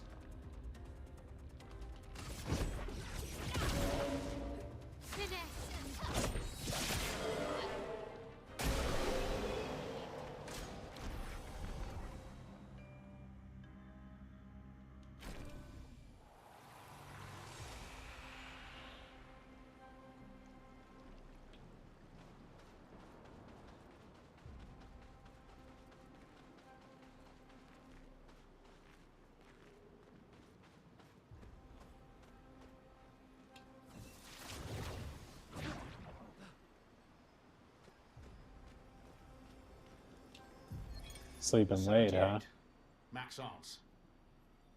Stealing the airships. But we knew we had to try, and it worked. We deserve strong leaders, not those old fools on the council hiding under the dome. Under their control, our people are condemned to a slow, inevitable extinction. Their timid half-steps achieve nothing. The answers are not in Lumiere. They are out here. Our only choice is to take matters into our own hands. Fortune favors the bold. We must forge ahead with conviction.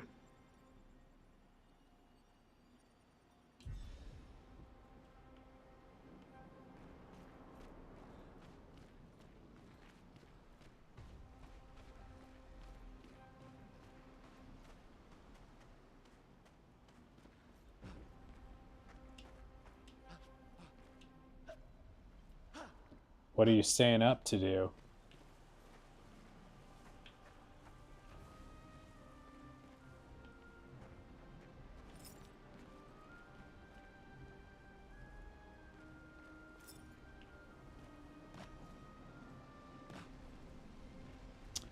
Yeah, the brushing teeth habits are important. I need to go to the dentist.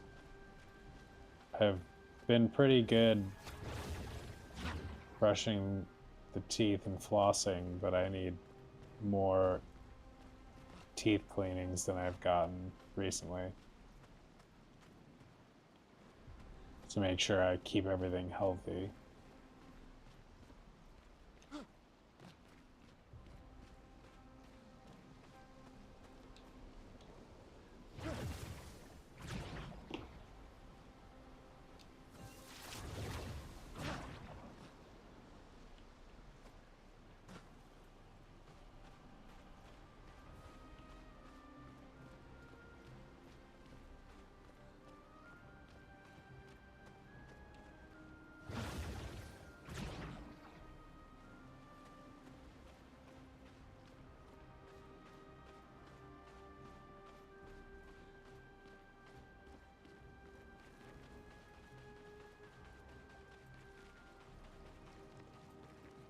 Definitely lost now. I don't remember which way I came or whether I've been here before. I guess you can teleport to the flags that you've already visited, so I guess you can do that.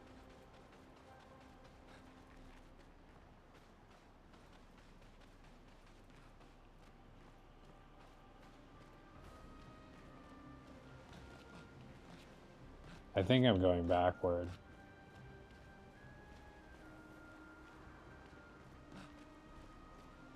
Yeah, I think it's hard to brush after every single meal, but the best thing to do is to do it as soon as you can after.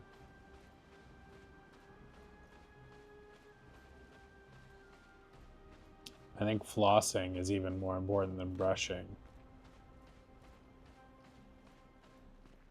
They're both important, but flossing, I've heard from dentists, I think that flossing is probably the more important.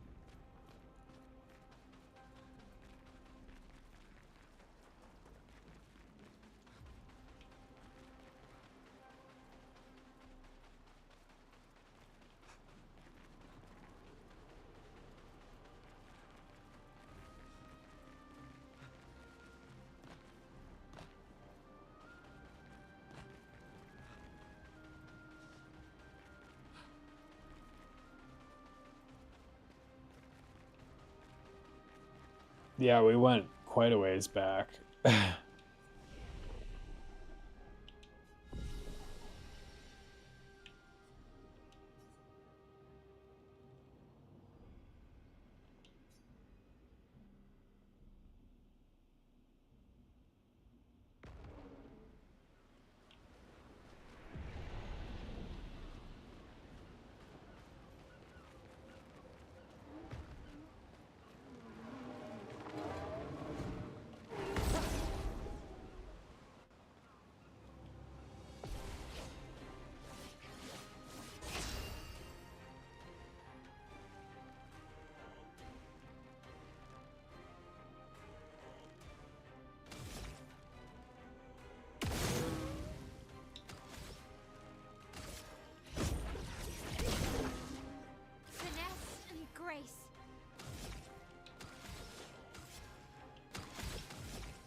I have heard that it's not the best to eat right before bed.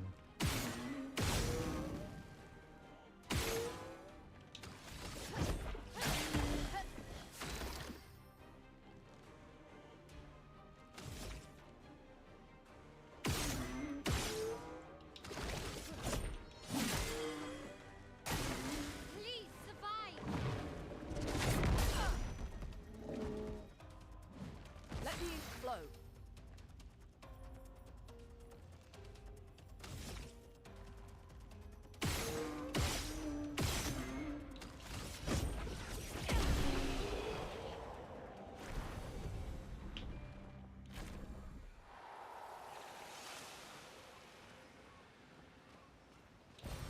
An advantage. That's a valuable thing to find. That gives you an extra healing potion in like every battle, I think.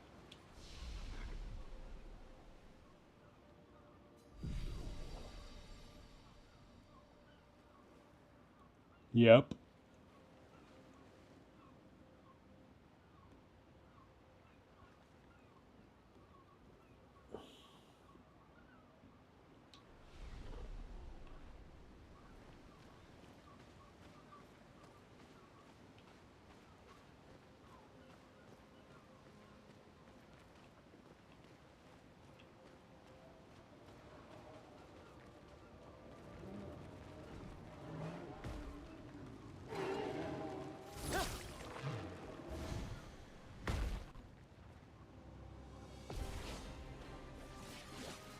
Chroma is flowing.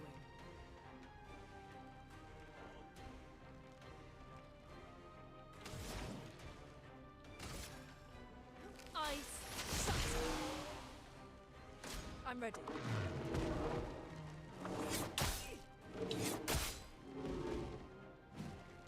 I'll do it.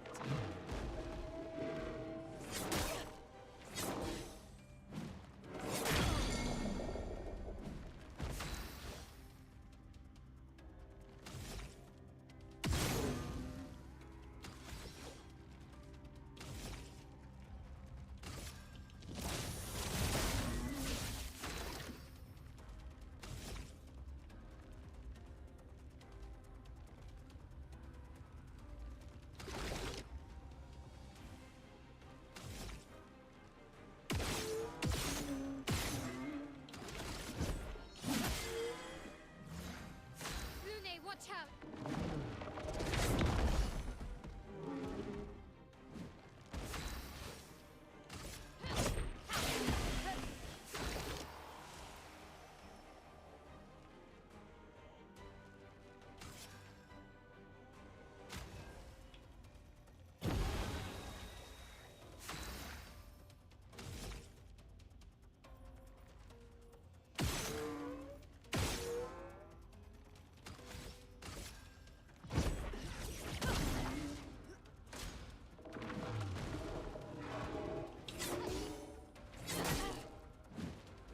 Hey, damn. Yeah, get that early start.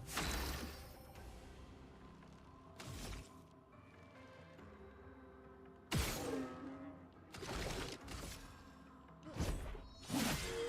storm is coming.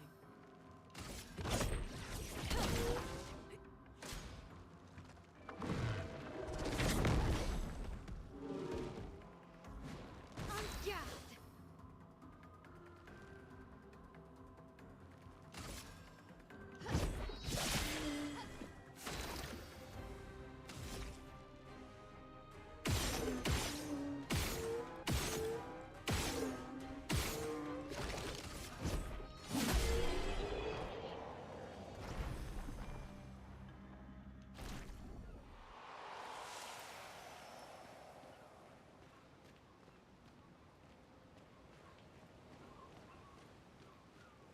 Snow outlet here.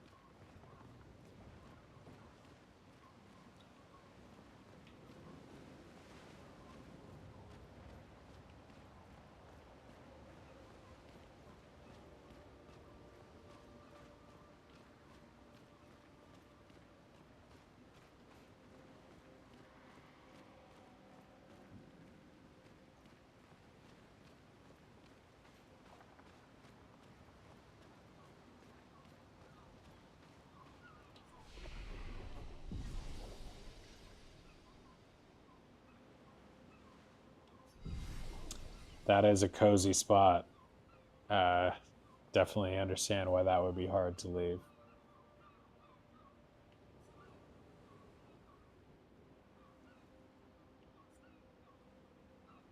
Buddy. He's cleaning his paws off. Right, bud? Oh, now he's staring at me like a sweetie. Right, bud? Wait, Patch. You're my guy. You're my guy, Patch.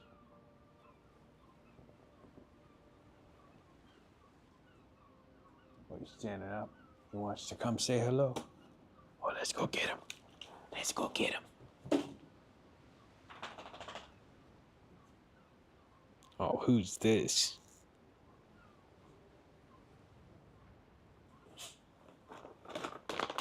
Oh, do we have a snack for him?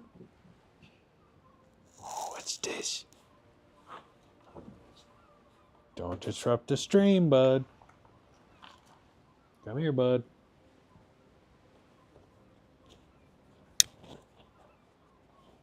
Oh, he sniffs it. Hey. What's this?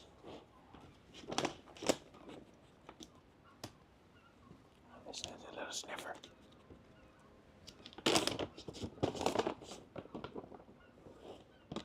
We got a chicken roasters. Rachel Ray Nutrish chicken roaster. Oh, he loves these. That's just that I'll tell you.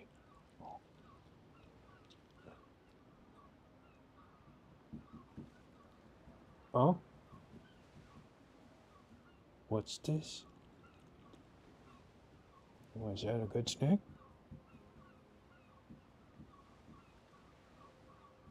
Look. Look. No, look. Patches. Look. No. Look. Look at Patches. I do this thing where I make him stare me in the eye instead of the treat, and if he breaks eye contact and looks at the treat, then he has to try again. But he's pretty, and he holds the eye contact until I say he, until it's long enough. Yeah, he's really good company. He's my best guy. And he loves snacks. Right, bud?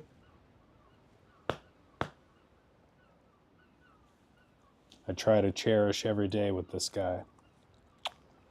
I'm so lucky to get to work at home with him.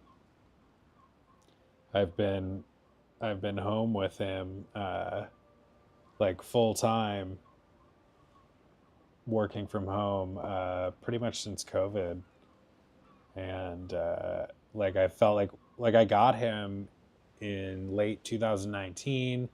COVID was 2020. I was living very close to work at the time, but I still had to leave him for the morning and the afternoon by himself. And then COVID happened and we were together all the time. And that made me never want to, leave him at home like that if I could help it. And so I've found remote jobs since then that have allowed me to stay with him. And I will always cherish that, both because I like working from home and also because he's my friend. He won't be around forever, and he's the best, right, bud? No, he's my guy. Doggy cam, yeah, I'm having a doggy moment.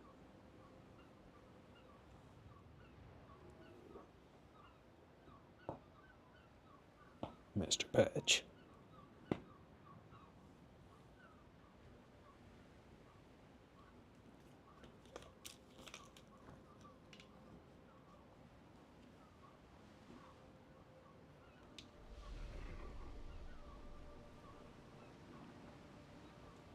Oh, bro.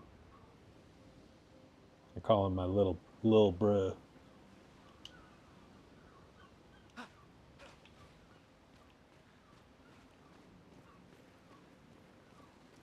Hey Dave, good to see you. How you been?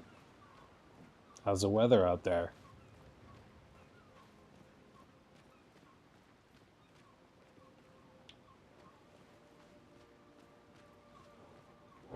They absolutely are family.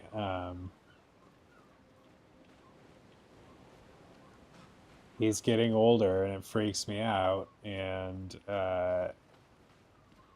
because I know how hard it's going to be one day to say goodbye.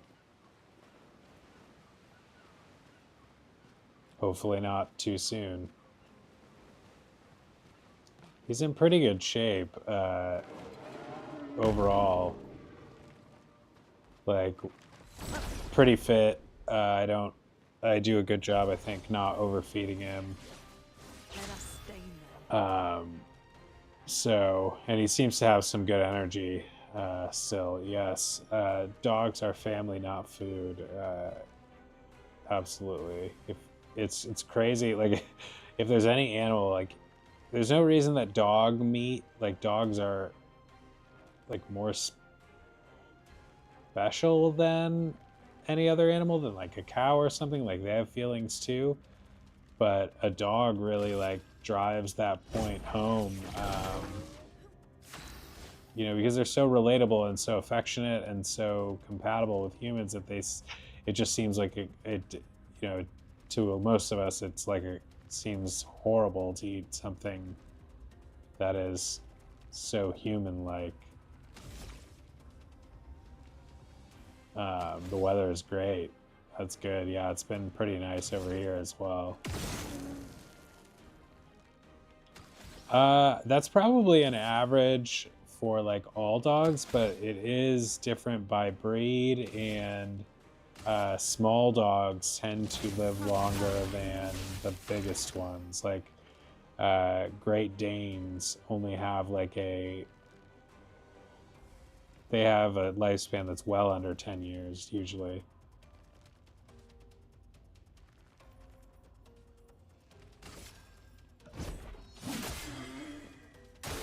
Get ready. It was definitely humid where I'm at today. Not the worst though. It was fine today. It just was a little rainy.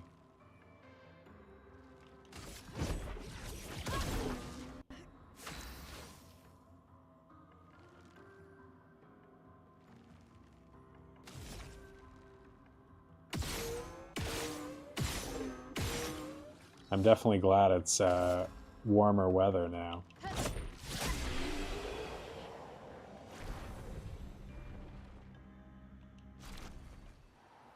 The cold wasn't so bad though. Yeah, rain. I survived the winter a little better than I expected. I got some good gear to keep me warm, and that helped a lot. And I work from home, so I didn't have to go outside much. Just basically to the car, or, to and from the car.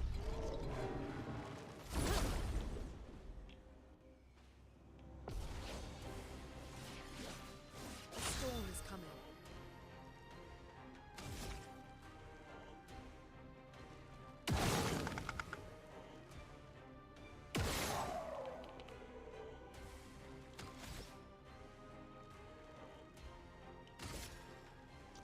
Take Patches. He didn't go outside much.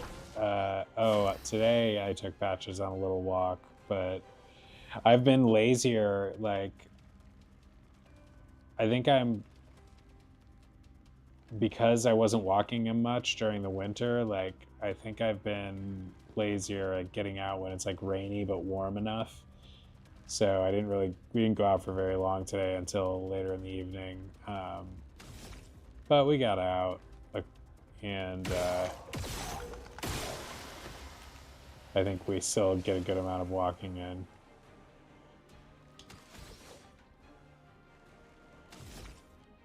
We used to walk, like, when I first got him, and for the first several years. I don't know. I try not to push him as hard as I used to. Like, we used to like go. I used to be on the rollerblades, and he would run alongside me, like around the neighborhood in California, and on the trails, and we would go for like very long walks, very far. He was a real champ, and I haven't pushed him as hard, and I don't think he has quite the same level of energy to do that as maybe he once did, but it's so much fudge, oh man. But he's still got a lot of energy. He still leaps up into the car sometimes in a way that I didn't really think he could anymore, and I don't know, I'm glad to see it. Get ready.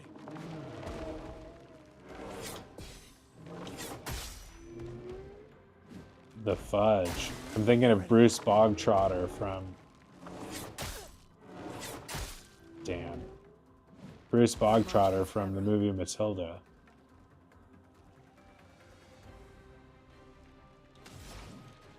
I'm getting so thrown off because the ordering of the characters on the battlefield has changed. Finesse and grace. Just classic chocolate fudge. Because of course there are all sorts of different flavors of fudge they do.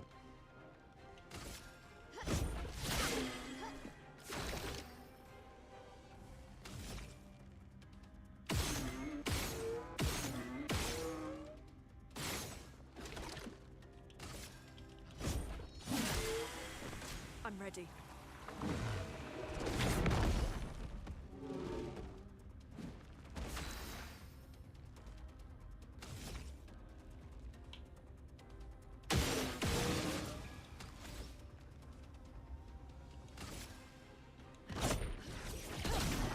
Peanut butter with caramel.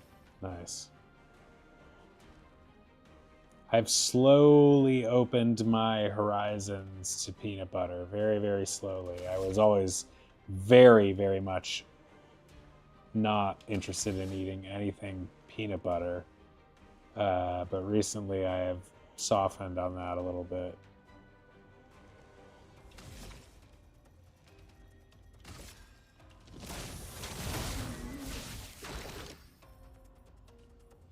Like, I would not touch peanut butter. Peanut butter and jelly still grosses me out. Like, I honestly think that's legitimately gross. Like, pizza day at school. Pizza day is great wherever it is.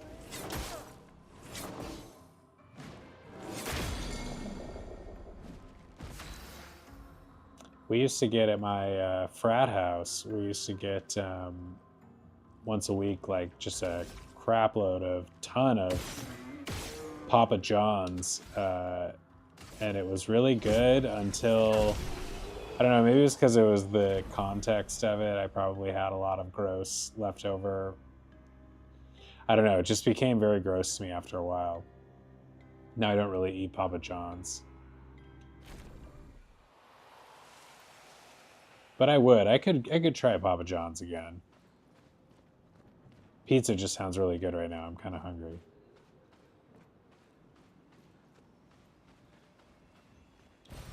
Great. Somehow I'm exploring while I've done all this, which is good. I've gotten some of the items around here.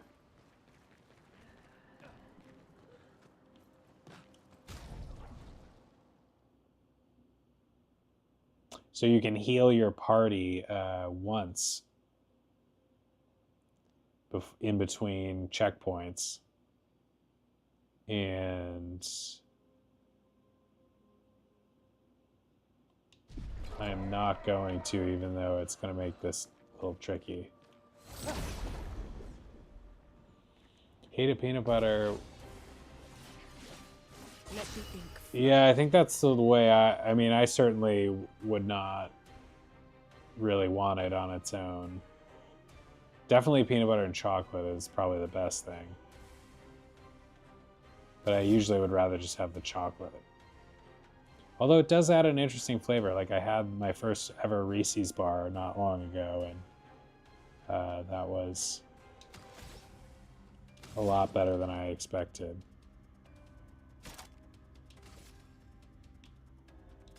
Actually, I'll use the...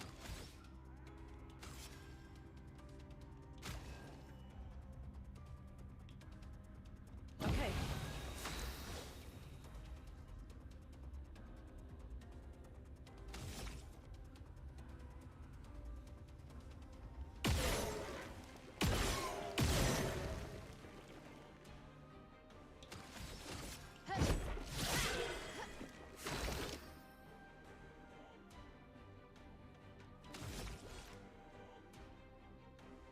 Peanut butter Krispy Kreme donuts. I've never really thought about a peanut butter donut, but I'm sure that's been done 1,000 times. Peanut butter and donuts. It's a combination you have to at least try.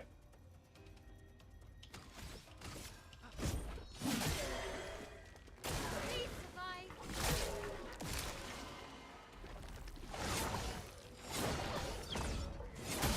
That last one is so hard.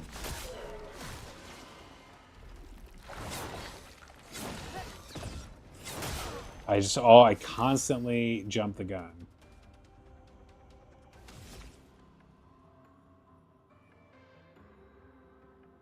They could be a married couple as far as desserts are concerned. But I think really what chocolate's doing is cheating on vanilla with peanut butter, maybe. Like, because chocolate and vanilla, they're like, you know, they have to be married, right? If any desserts are married, those two flavors, just polar opposites, perfect complements.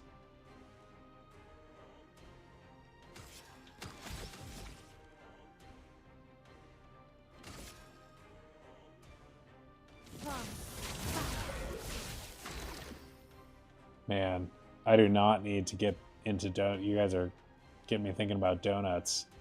Donuts are a slippery slope because I can just eat a lot of that, and you know it's high calories, and it doesn't fill you up very fast. So that's the thing.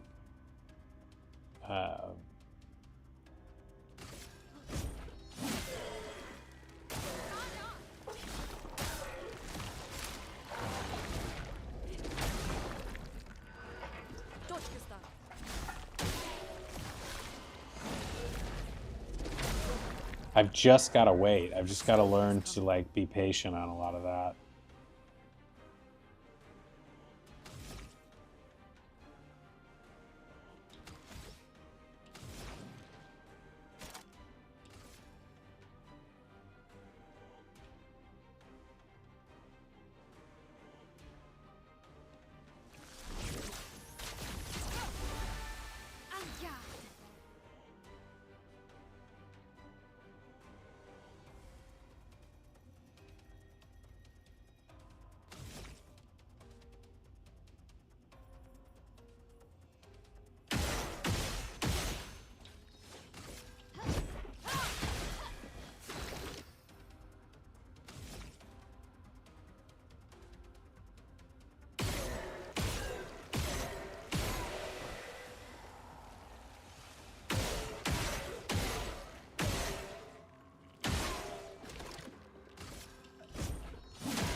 Get ready. Please survive. God, I waited. I just waited too long that time. Oh yeah, the Boston cream. That'll get you. With the Boston cream is the one with it's like enclosed, doesn't have a hole, and it's got the chocolate on top with like the cream filling. Whoever did that in Boston, if that's where it came from, it's a good man. Yeah, I could definitely go for a donut. There's a really cool donut place that I pass. I don't know if it's like how good the donuts are, but when I drive to the drive-in theater, there is a really cool donut place that has this it's like a triangular building, and the whole front of it is like a window, and it's got this cool look inside. So I don't know if they're serving great donuts or not, but if they are, it's got to be a great place because it looks cool, and if it tastes great, Like, they really got something going on there.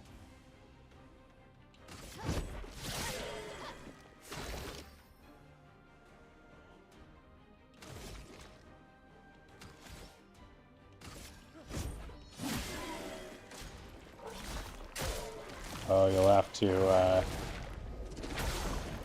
to let me know how that goes. Looking good.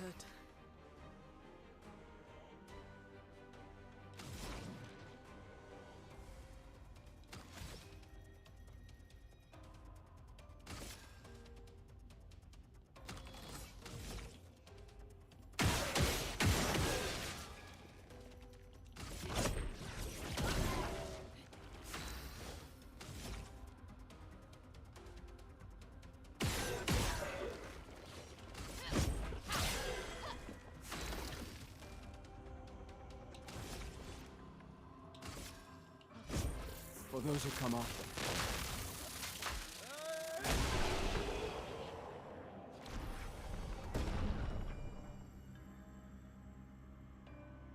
Oh, Pizza Day is a Domino's thing?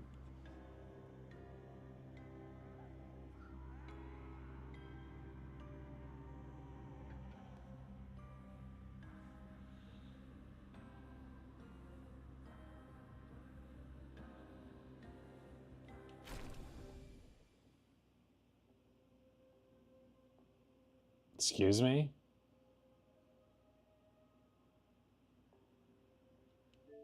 That can't be good. Oh, man. That's not gonna... Oh, no.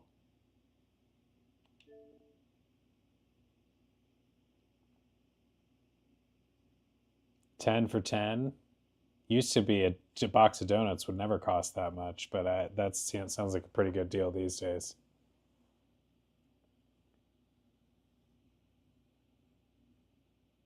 Also, they should give you a dozen. Like, but donuts should be, I don't, who cares? But it just feels wrong for donuts not to be sold in boxes of dozens. Like if you're paying $10, just give them a friggin' dozen.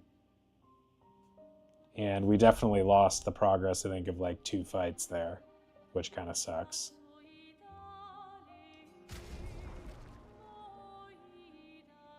Damn, did we lose like... We lost like 7 minutes there? Kind of hurts. I guess that's about 2 battles. Buddy.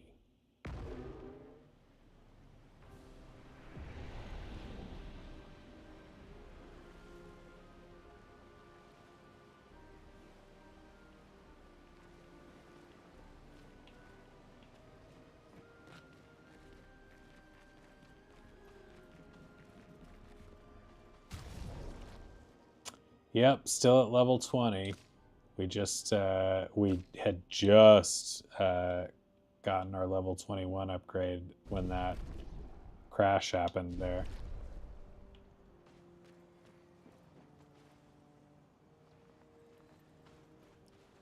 My donut order, it is a box of 12 glazed donuts. No, that is not my order, but glazed is, I think, glaze is definitely my #1 favorite. Just a classic glazed donut. Give me a classic glazed donut and a glass, like a really good glazed donut, and a cold glass of like milk. That's what's up. But I also like the Boston cream is really good, and some of the chocolate donuts can be really good. They're all pretty good, but I feel like nothing... They're so good because they just like, I don't know, they have a lot of can't miss, ingredients, like stuff that is so flavorful to humans that it's almost like, I don't know, it's like pizza level hard to fuck up, but like in terms of making like a truly bad tasting donut. I'm sure people have done it, like, because people have undoubtedly tried to do all kinds of things with donuts over the years, in all kinds of places, fancy restaurants, people at home. So there's been some experimenting that I'm sure has gone wrong, but if you're making anything close to a standard donut, it's going to have some tasty stuff in it. Glazed in a coffee. Yeah, some people are donut and coffee people, and I could definitely be down with that as well, because I do drink coffee. Peanut, coconut chocolate, blueberry jam donuts. Oh, you're kind of adventurous.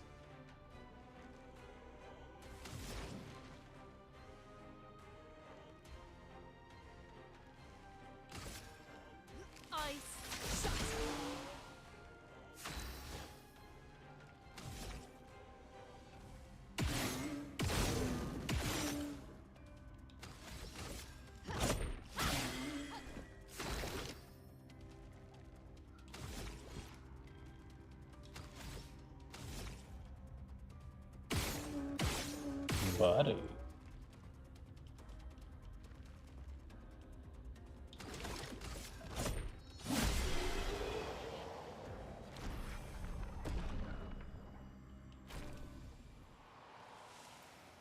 Yeah, that sucks that we lost like 3 fights of experience. That was a weird message as well, like pure vital function. Like, what does that mean?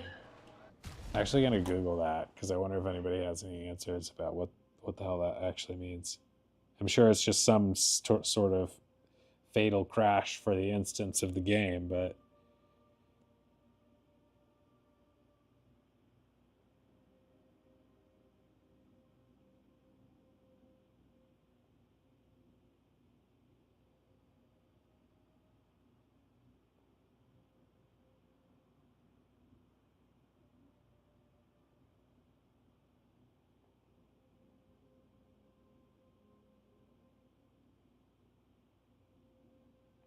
pure vital function being called while application was running.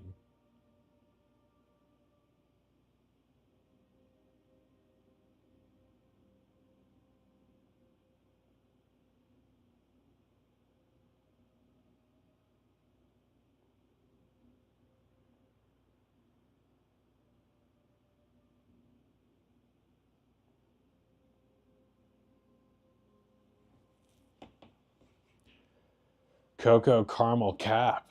Yeah, that sounds like that would be pretty good. All right, bud. Patch just likes a good cocoa caramel cap. Oh, I know he does. I would not want to give him caffeine. I don't think he would handle that very well.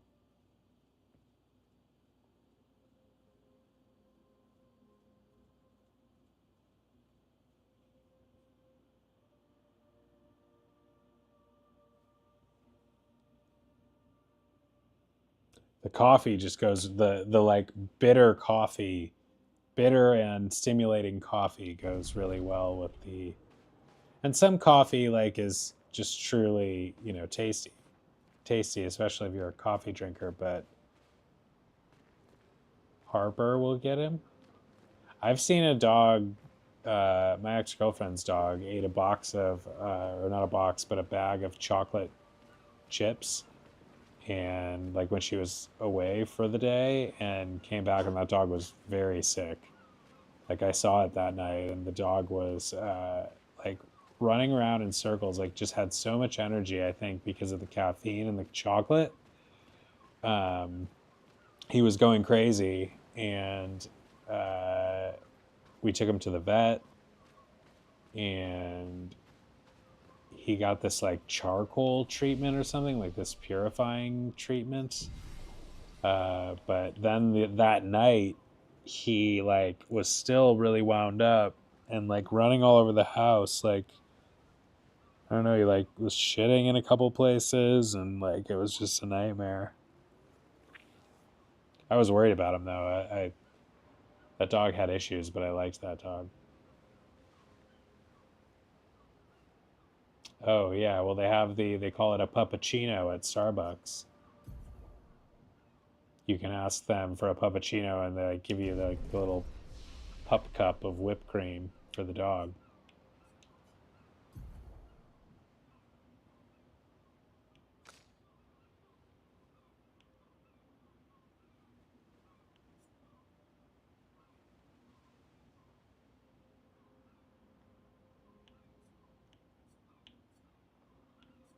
I didn't do that every time for him because I wasn't sure how good it was for him, but he sure likes it. And I know a lot of people give their dogs those, so I don't think it's that bad or anything, but I try to keep Patches eating only his. I don't want to open the Pandora's box always. I've given him a lot of different things, like just a little bit of this and that. I do that here and there, but probably too much even. I think the ideal thing is to not even like introduce human food to them and just keep them on a strict like doggy nutrition based diet. But I don't know how good a lot of the dog treats are, honestly, like in terms of nutritional content. Oh, you have a dog? What kind of dog? How old?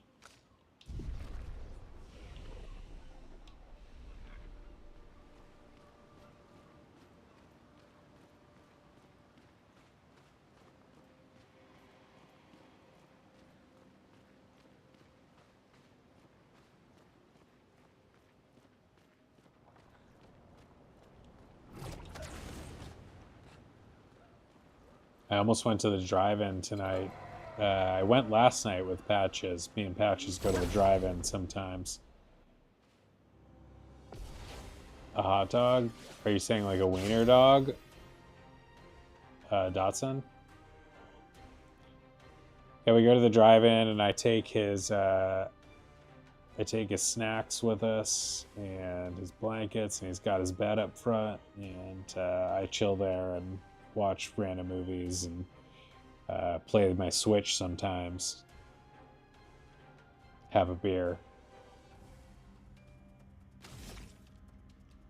I like the movies just a lot, though. I always have. Last night we saw, the Dotson. Oh, I didn't know that about potassium. That's the other reason, is that there's some random things that they just don't eat, can't eat. We saw last night, me and Patches, saw Clown in a Cornfield and The Accountant 2.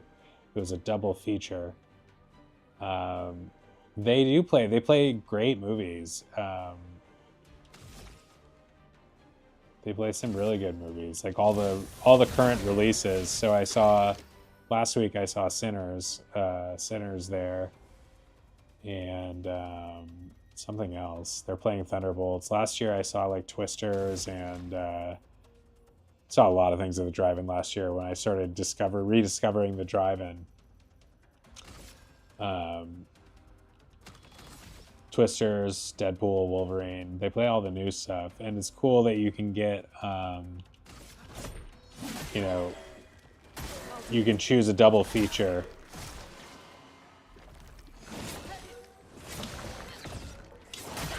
Damn, I thought I should have had it there. You can get...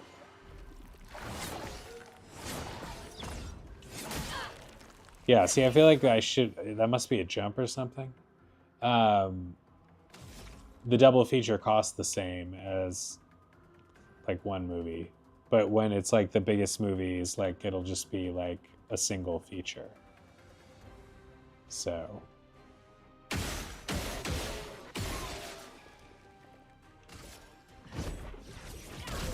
I also saw recently a double feature of the Looney Tunes, The Day the Earth Blew Up, which is a surprisingly good animated movie. And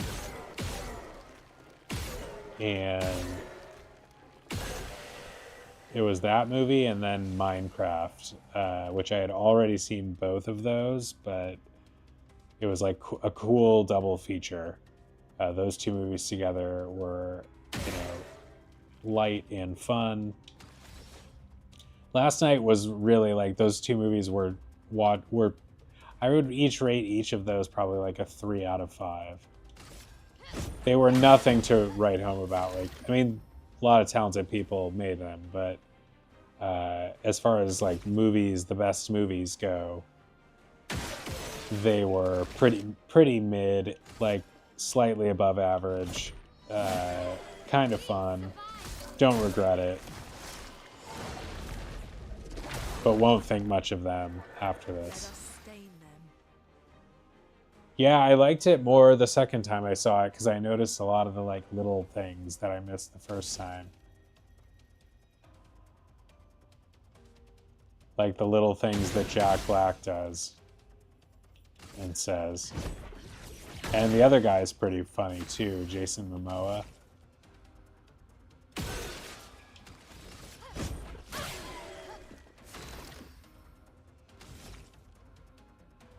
It's definitely not bad. It's like the story and everything like isn't that great, but it's fun to watch. And it's done really, really well.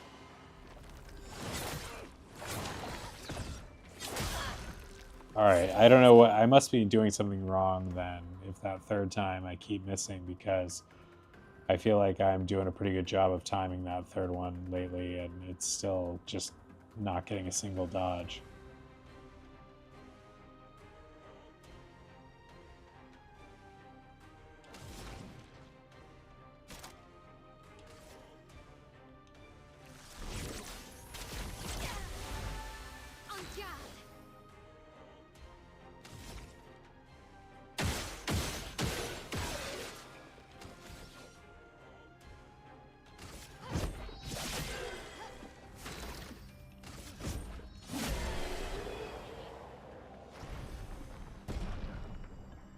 All right, so we recovered level 21. Knock on wood. The game continues to work.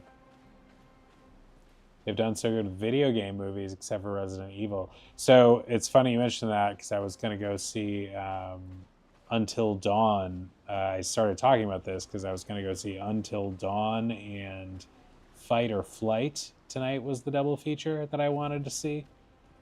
And maybe I'll see it this week, but both of those movies seem okay. Probably not that good, but they got decent reviews. And Until Dawn, of course, was a PlayStation game. PlayStation 3. I started playing it. Howl's Moving Castle is considered a classic, of course. I should have saved and also healed just then.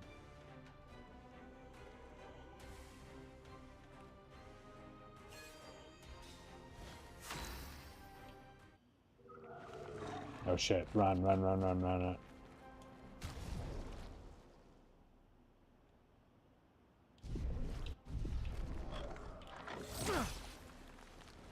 Now we can fight him.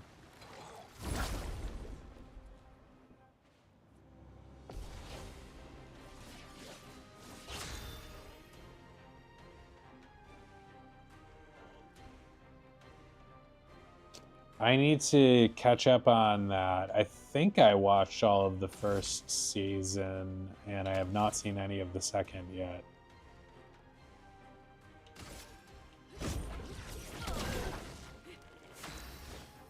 I've heard some mixed things on Reddit about the second season. They don't like the main person, Bella Ramsey, I think is her name.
it's cool. It's cool that they made a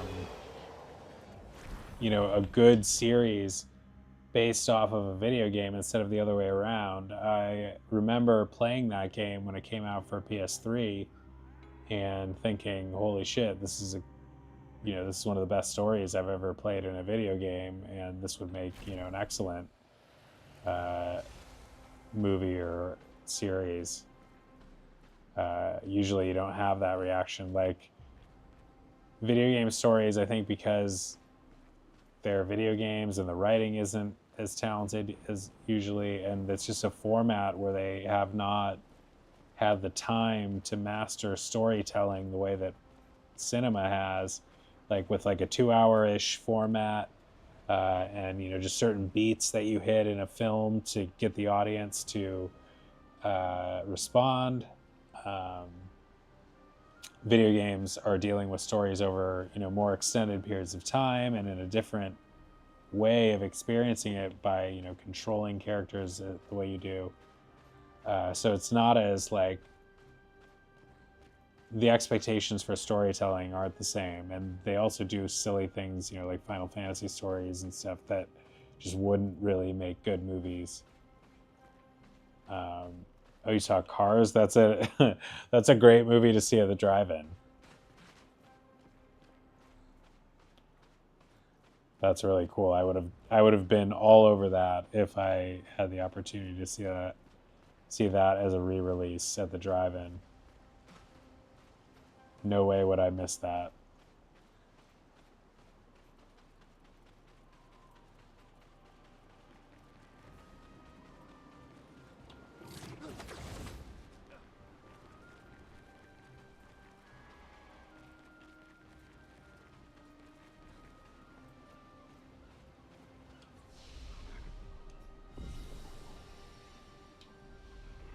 Man,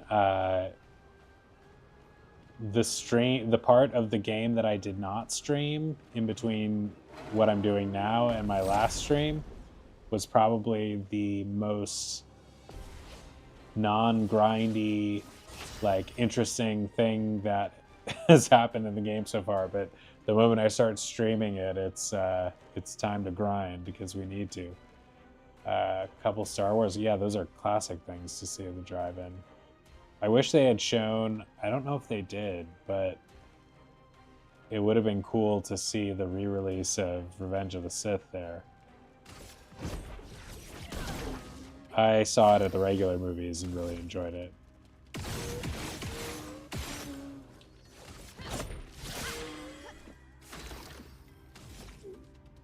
That was last month, I want to say, or at the very, very beginning of this month. Also, I saw recently, twice. It was The Surfer, starring Nicolas Cage, and it's an interesting movie. I like it. I think I like it a lot. It's definitely not the most amazing movie in the world, but it's really interesting, and I liked it more the second time, and Nicolas Cage is really good. It's kind of outrageous, and it's based on a true story I learned after I watched it for the second time. It's based on the story of the Lunada Bay Boys, like this gang of surfers in like La Jolla, California, I think, or what is it? An area like that. They basically they're like an informal gang that like kind of protects this public beach for their own use and harass people who try to go and use it. Yeah, that's what I was saying about Revenge of the Sith. I went and saw that in the theater recently.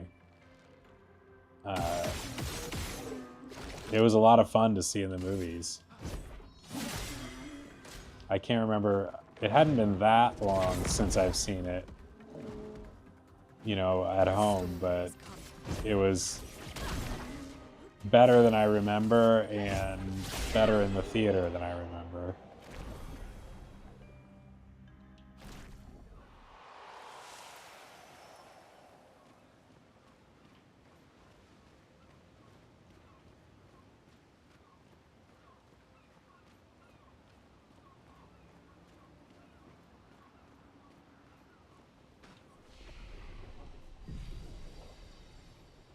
That honestly might be the...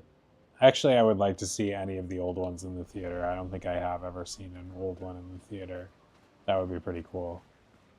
But I was gonna say, like, that one kind of is like the best one to show right now in terms of like being a mix of modern and original, and also just good. Like, because the new ones people are kind of whatever to like negative about, and the old ones maybe are too old for a lot of audiences now. Like the younger ages wouldn't appreciate them as much, maybe.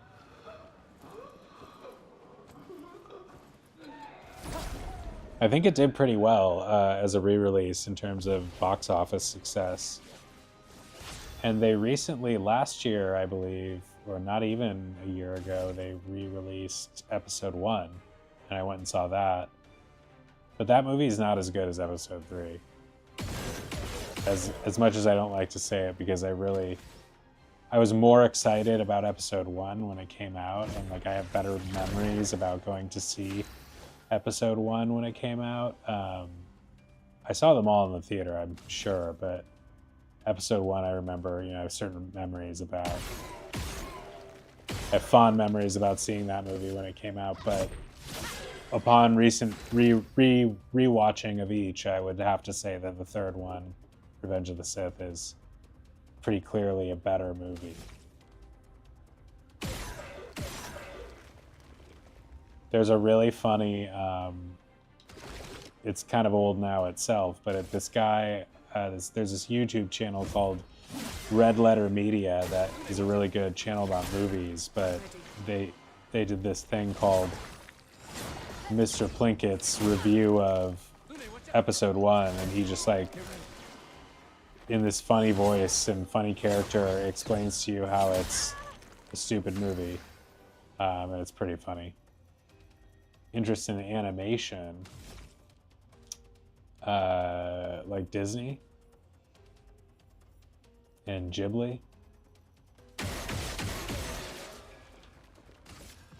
I love animation. Disney, of course, is probably the biggest name of all time in animation. Ghibli's definitely the Japanese, the closest foreign counterpart, but also arguably cooler. A lot of people would say cooler these days. Disney was more artistically celebrated in its earlier years. Like when Snow White first came out, Walt Disney was not just an audience success. Like, he was a critical success. People looked at him as this like great folk artist, because at the time he was doing something beautiful with Snow White that had never been done before, which was a feature-length animated movie with that level of sophistication. Like, animations up until that point, including Disney animations, were always like shorts with like funny gags and silly situations. And for the time, Snow White was just this like monumental, landmark, historic, artistic achievement. Ready to evade.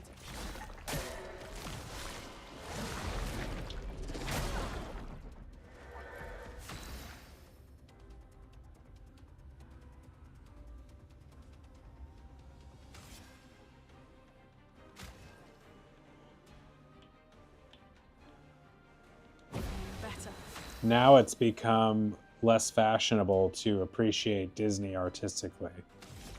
Like, I think people still appreciate it, but to most people, like, Disney is just Disney. People don't appreciate the level of polish and skill that... I mean, they still get good reviews on some things, but, like, it's not like the artsy people don't celebrate Disney. Certainly not the way they would have when Snow White came out in 1937 or whatever. But that popularity, the artistic popularity of Disney, faded, you know, a long time ago, like when Walt was still alive. Again, it's still like respected, obviously, and massively successful and cherished by people, but the art crowd doesn't celebrate Disney. They actually don't. They actually actively dislike Disney, I would say, more than they like it.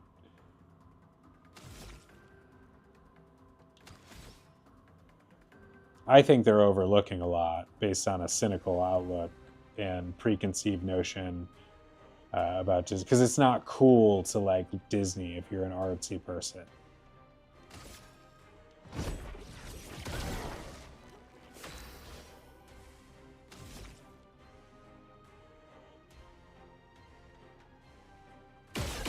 I kind of get it, but I also think it's cynical bullshit. Because there is so much to appreciate. They have a hell of a... Disney has a hell of a release calendar this year. I wish they would take more chances artistically, and that's one thing I will say, like, as an artsy person myself, like, my favorite films and series are ones that are kind of offbeat, take some chances, a little irreverent, and Disney doesn't really do that. And I wish they would do it a little more.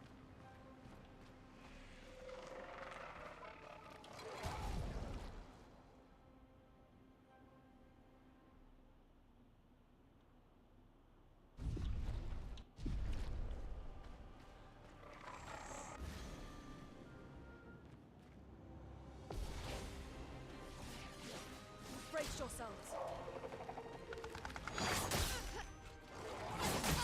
Just a pathetic attempt at dodging.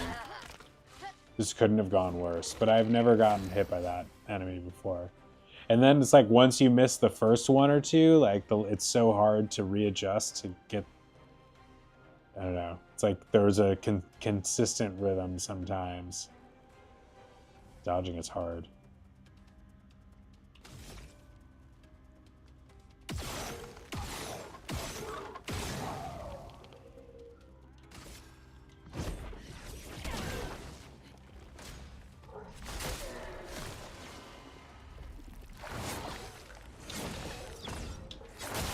So that is the jump one. That's the one, that third one I'm missing because you have to jump on that. I think that's what that yellow flash means on the screen.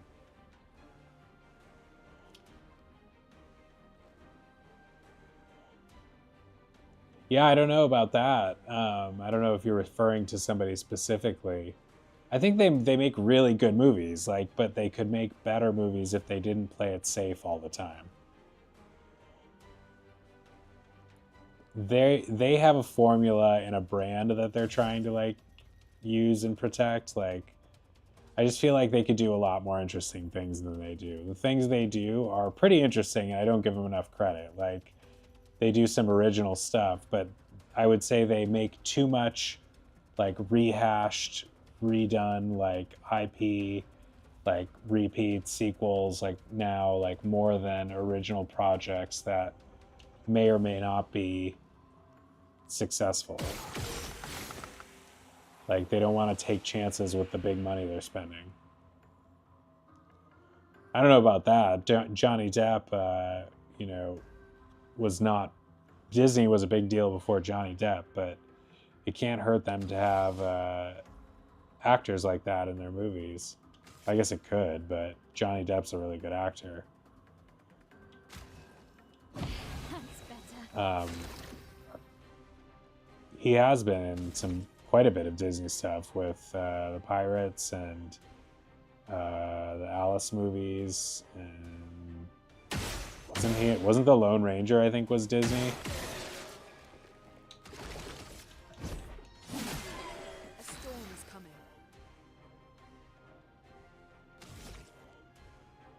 I don't like... He's been in so much stuff that when I think of Johnny Depp, I don't think of Disney, but now that you mention it, he's been in a lot.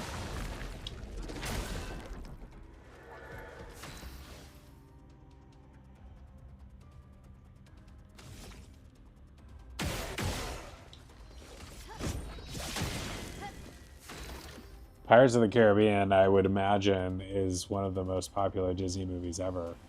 That was a smash hit for them.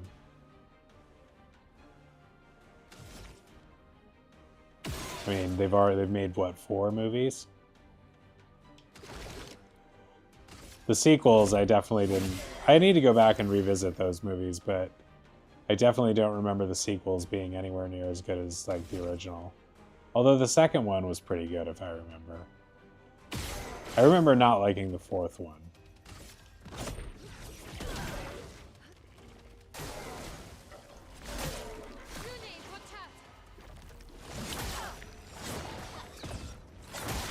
Forgot to jump.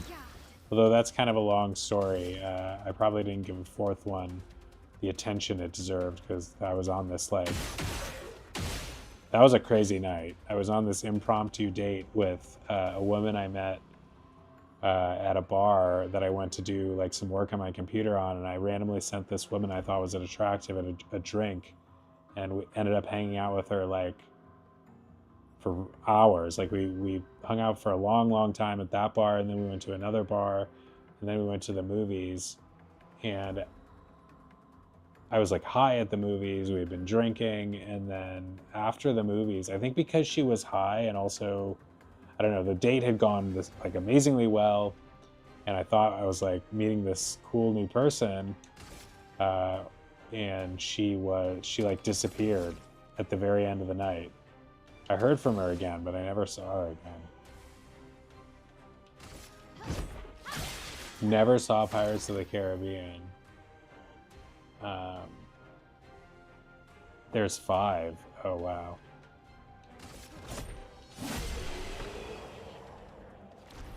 Yeah, so like I'd spent all night with this woman and thought we were having this amazing time, and she was attractive, and then I don't know what I did. I think I gave her gummies at the movies, and I don't know if she freaked out because of that or she just decided she didn't like me all of a sudden. But when we got out of the movie and she was like, "Oh, I'm gonna go to the bathroom," and I like turned around, and she was like gone, and I was just like, "Whoa, what? Wait, I don't even know where she went."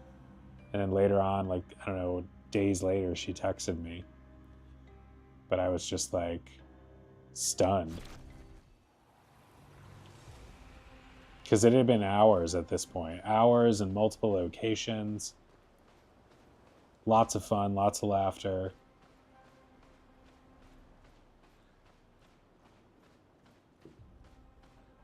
It seemed like we were really hitting it off. Like having this really amazing random night.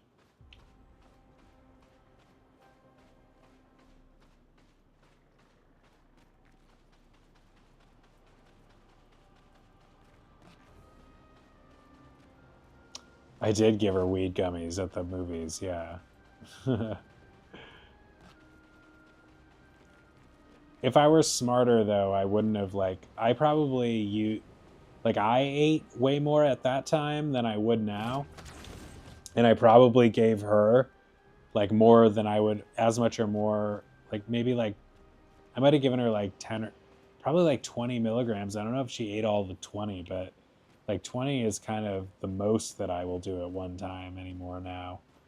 But at that time I would do more than that. And I could see how giving her that or more would make her freak out. They were weed gummies.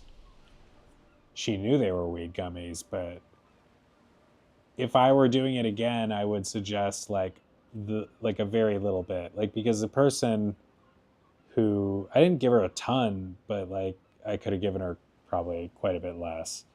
And I would only suggest like a very small amount to anybody new, because they'll feel it and it'll be exciting for them, but it won't be overwhelming. Like, you should try to err on the side of like too little than too much with those things.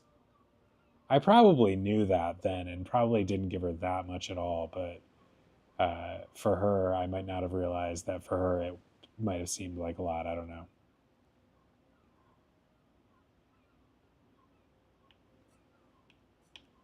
All right, we got to top up and go over 1,000.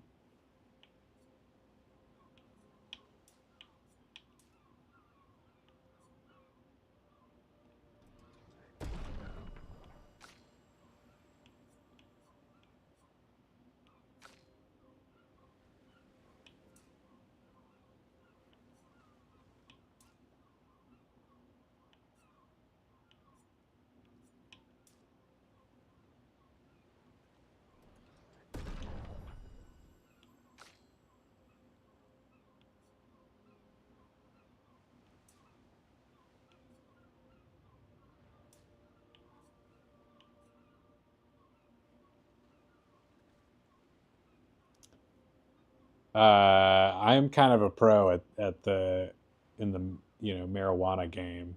I know what I'm doing there, but I probably uh, you wouldn't be able to tell in a lot of cases like when it would be hard to tell for most people like when I was very high or not very high, because I can just like function normally and am confident functioning normally, but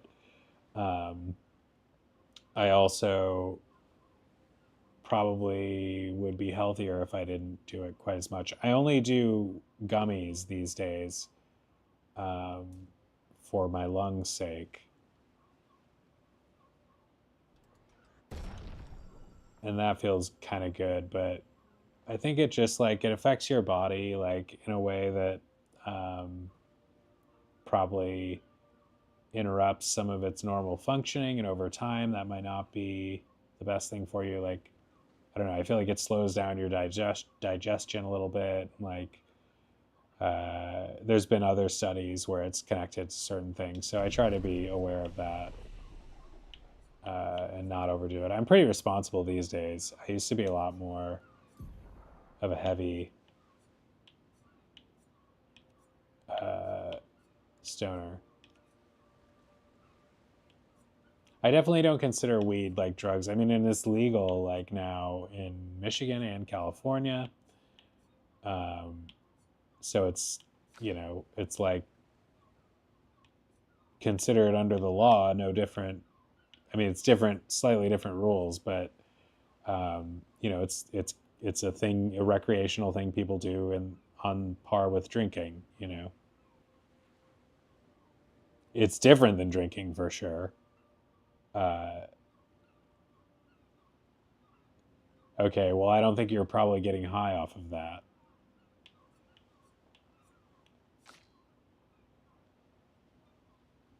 Luckily. And of course, the CBD thing has become really big. I've never gotten into CBD, but people like it. That doesn't make you high, or it's not supposed to.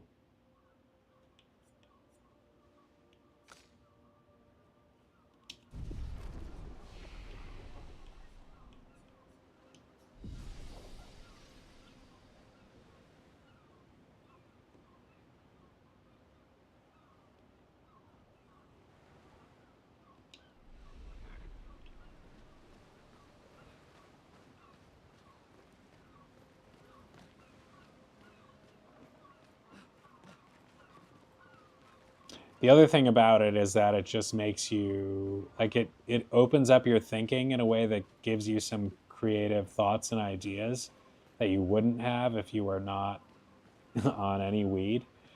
But it also changes your motivation in a certain way, like, and your like, it makes you like, it's got a reputation for making people lazy for a reason. And so if you're trying to like accomplish things, like there's a reason that like a lot of stoners are considered lazy. I think it's hard to be productive on it if you're like on it a lot.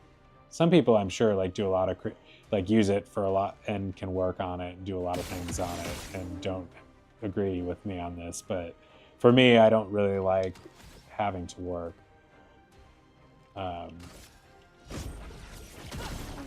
Having to work when I'm high. And even if it does give me creative ideas, like it's harder for me to get motivated to sit down and do focused work. But even sometimes focusing on video games is harder if I'm not like, I don't know, just like your attention wanders easier. I don't know. People have their own opinions about it, but I only can say, how it's affected my life, or how I think it's affected my life.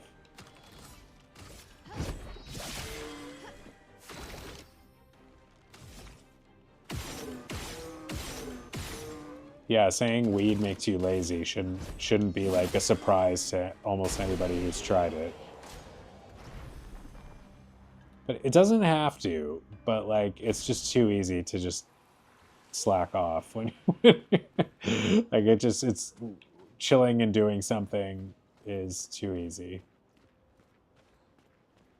Rather, you know, instead of whatever work you were going to do.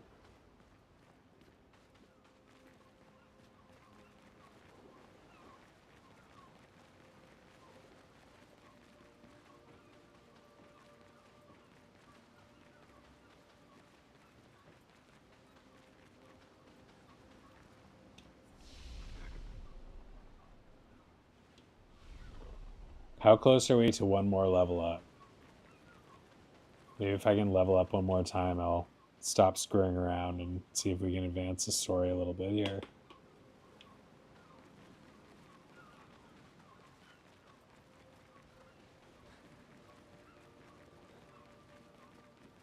It gets so late so fast, I get sucked into this game. As much as I like complain about the dodging and stuff, like I'm obviously sucked into this.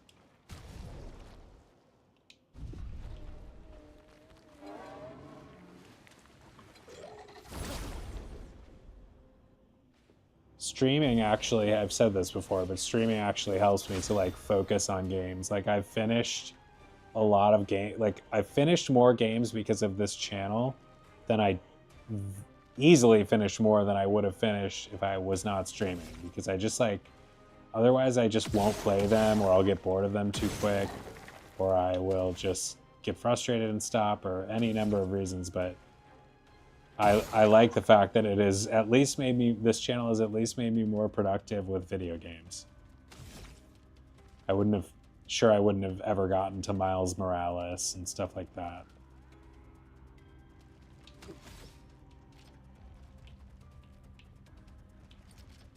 I've also played a lot more video games generally because of this channel than I would have, I'm sure. But otherwise, like when I'm not streaming, I only play video games when something like really grabs my attention. Otherwise, I forget about them.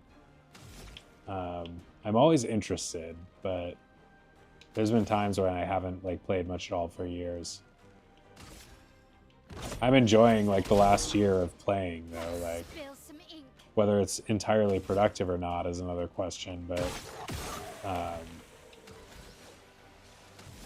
I've had fun with it, and I like to have, you know, like I've said before, like I like doing it, and I like to have the memories on camera. It's kind of fun, and it's fun to hang out.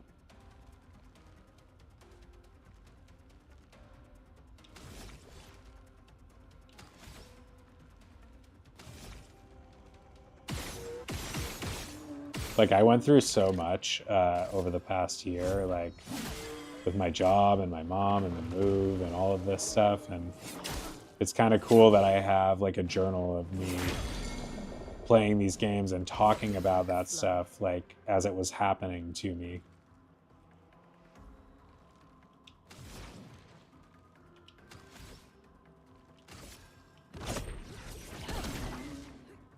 I've always wanted to do more journaling, like of my life, like in one way or another.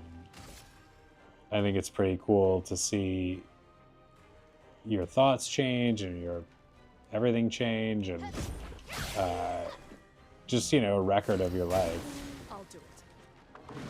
And I think there's value in developing a habit of making a record of your life in that way. I was never like a diary, like a true diary or journal keeper though. Maybe I should get into that. Like actually write a couple paragraphs about the day and what I was thinking about mostly during the day. That would be fascinating to go back to. I have this amazing record of dreams, because I've been recording my dreams for the last several years. I sleep next to a little one-button recorder, Sony recorder, and whenever I wake up and have a dream that I remember, I immediately grab that and click it and start like talking while I'm still half asleep about whatever it is that I was dreaming about. And it's been a really interesting exercise for a lot of reasons, but it's fascinating to have that kind of a journal to go back and listen to. Like, what was I dreaming about on March 27th of 2022? Like, I probably have a record of that.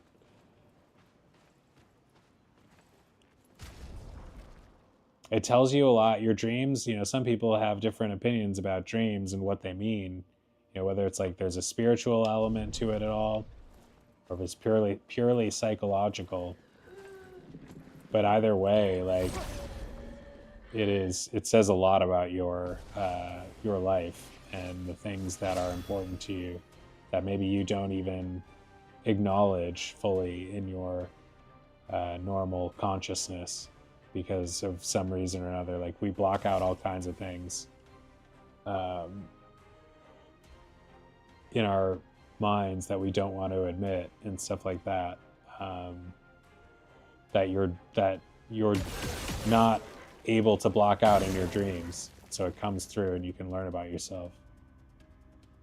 Some savings? You're talking about money now? I agree. I'm working on that.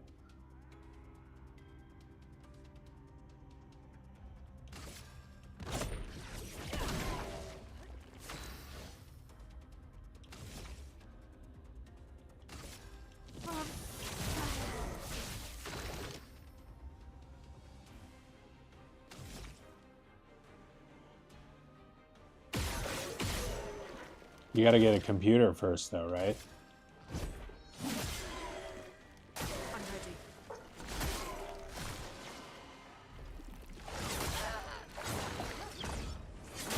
Oh, I at least pressed the button, but I remembered too late.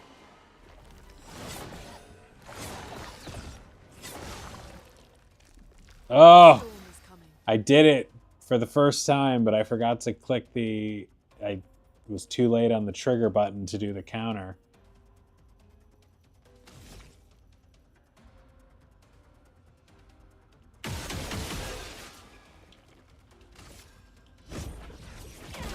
It's also interesting with streaming. It is interesting to hear yourself talking back. So you can hear all the uhs and the likes and the just little ticks, little idiosyncrasies of your speaking style. And perhaps, like, I want to say less and like less. I don't want to say like so much. I want to clean that up out of my speech. Before October 14th, what happens on October 14th?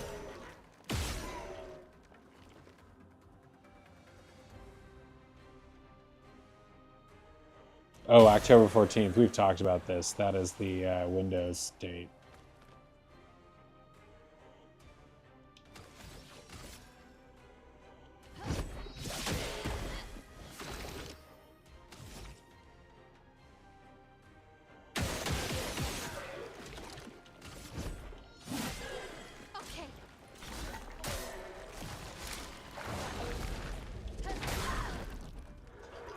A storm is coming.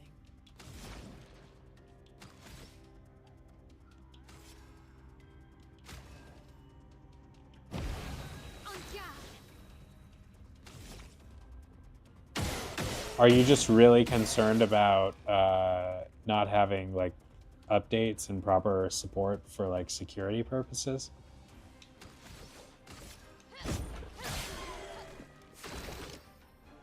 Because that, to me, is my main concern. Like, I'm not so concerned about, like, having the best operating system. I just don't want to be, like, exposed because of it.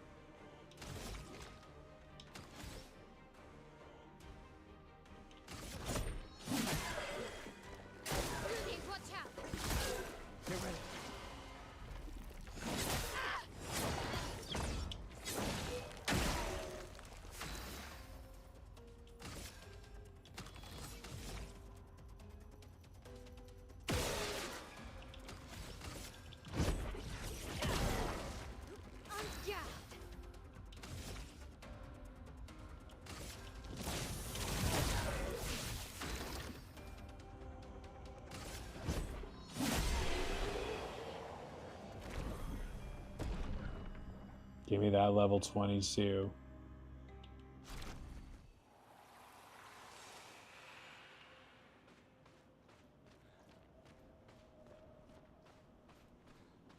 I feel like the one thing about this game, like I'm okay with having to grind, like even though this like level of feeling like I need to grind is pretty new to me.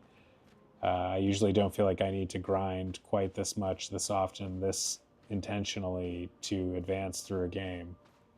This would all feel like very much like extra to me in most RPGs. Like I was just trying to get overpowered, but this just feels like trying to survive in this game.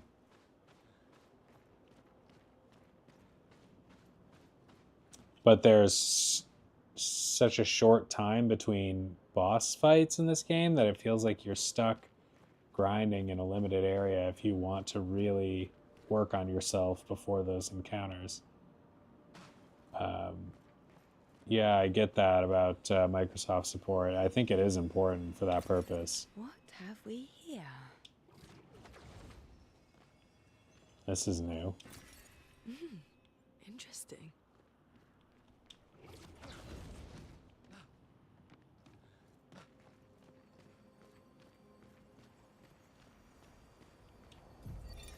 Lucille of the 50th. Our beautiful wheel. Wedged upon the rocks. A casualty of the massive serpent of the sea. But even shattered, its presence is still comforting. Adrian and Gabriel are doing their best to sustain morale, but with no food, no clean water, no way to fix the wheel, our fate is quite clear. Well, to me at least. But I have no desire to hold back the hopes of others. Perhaps. Perhaps we will find a way back. Still, these moments of quiet, sitting on the beach, are also a source of contentment. All our lives we've been running, trying to outrace time, trying to reach an unreachable goal. And now we can finally rest. At least we got to see some of the wonders of this world. Even the serpent, cruel as it is a deadly elegance that is mesmerizing. But oh, what other marvels might we have seen had we been able to keep rolling? I sometimes wonder what it would have been like to grow up outside the dome. Perhaps even live amongst the Nevrons. Could we have achieved a form of peace? Or even prospered alongside them? Speaking of journals, some good good voice acting in these random journals. Really solid for random journal entries. Video games have really come a long way in terms of, you know, presentation and like story and stuff, like, because it's only hasn't even been that long since video games started having voice actors like regularly. Oh, who's this? Oh, it's time for someone to take a potty. Right, bud? All right, Mr. Patch? Oh, look at those floppy ears. Oh, he's so handsome. Oh, just look at him.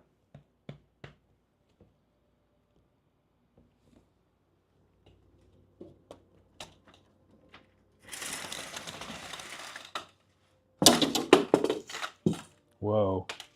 The curtain rod here fell out. I hate it when that happens.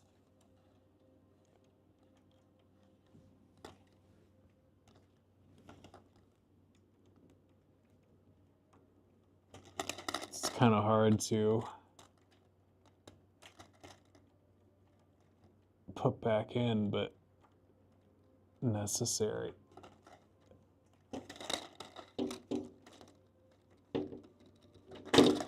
Jesus. Come on. God. Well. Come on, bud.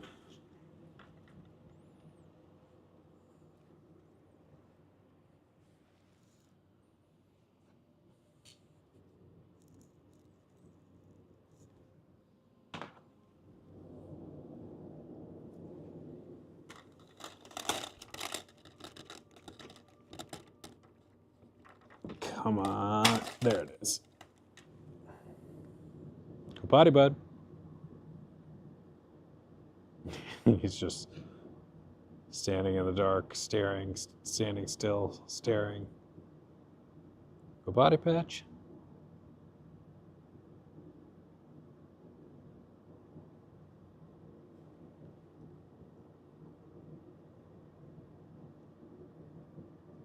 Should probably take him out. I give him a couple walks a day, but I should probably take him out for a little while at night. He's fine, but maybe tomorrow I'll do that. Ooh. Get him his food real quick. Maybe. Oh, he's ready.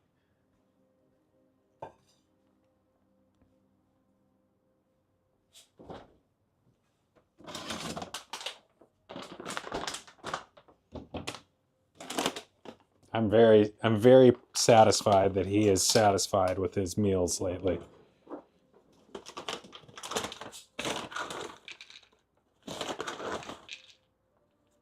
Because he was definitely not satisfied for a while, and I was worried that he was like unhealthy or something, but he was just unhappy with his same old slop. SOS, same old slop.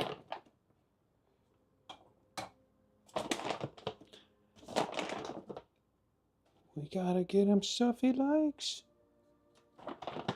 Right, bud?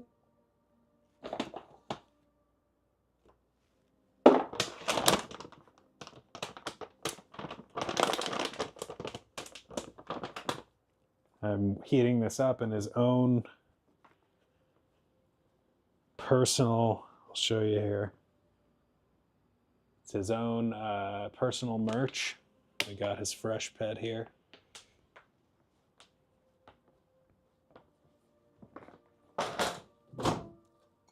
I should have a channel store with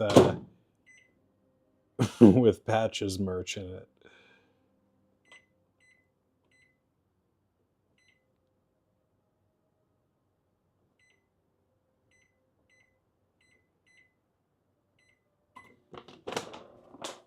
How about me as well? Like, I've not eaten really. What do we got in the freezer here? Some Amy's bowls. Got some of those. Those are always a good choice. Got an Amy's mac and cheese.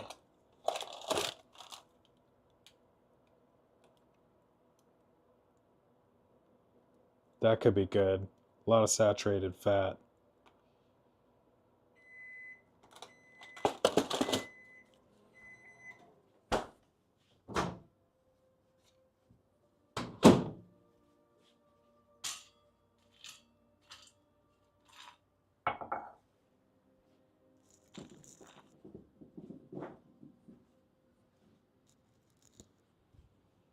Oh, we got the finished product right from Chef Drew's kitchen here, Doggy Kitchen. And we got a customer who's ready to chow down. He's ready. No. Down. You wait. You wait, young man. Good Patches. Good boy. I think this stuff is pretty nutritional. I have not researched quite as extensively as maybe I could, but I'm pretty sure it's pretty good. I have looked it up, like what do vets think about Fresh Pet? And, you know, with anything you look up, you hear a couple people who have had some kind of story that they say is bad about it, but you have also a lot of people that, you know, usually say that these things are good. And in this case, it seems like most people have a good experience and consider it to be like nutritional dog food.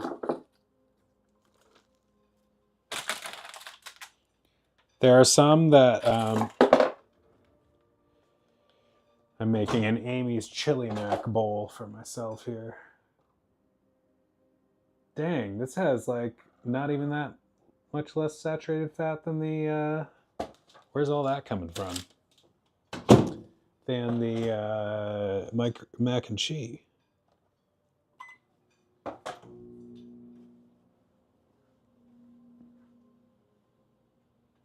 I love her hair. This hair is something. And then this goblin chilling next to her, who's also a trip. Oh, you hear Patches chowing down? Oh, yeah.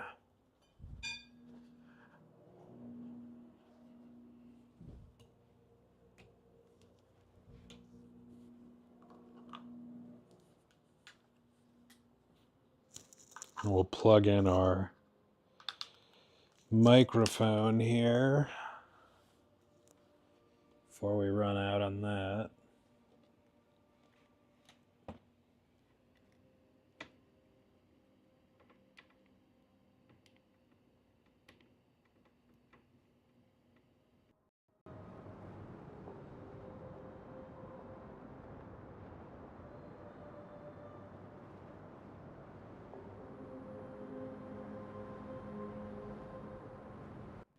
Okay. Doggy is fed.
I wish I could move the camera to show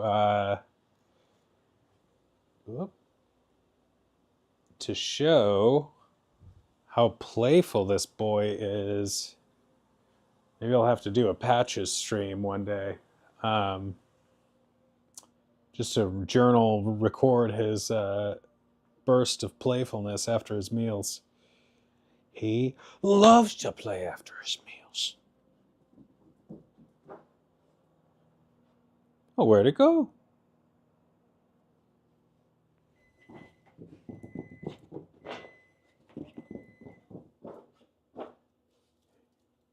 Oh, he's got his flying squirrel, his squeaky flying squirrel. Come on. Oh, what's this? Now my food is ready. I'll be right with you.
I didn't realize my man Gustav is such a ladies' man here. He's got an expedition of 3 ladies and himself. Oh, and also this goblin.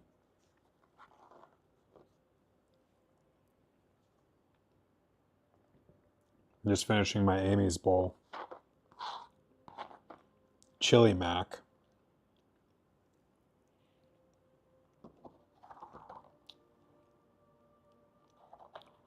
Definitely a good, if you only have 3 minutes and a chili mac bowl, it's not so bad. Not a lot else you can do in 3 minutes that is quite as good. It's probably not true, but as far as I know.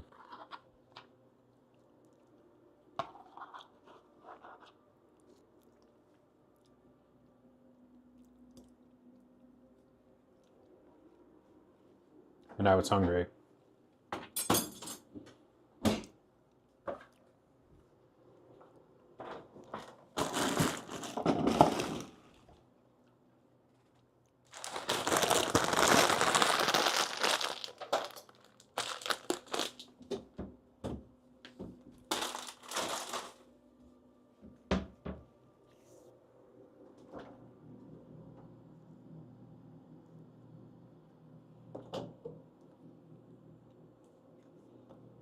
Take a shot of this hot mustard just for a little dessert. It's pretty hot. Melinda's habanero honey mustard.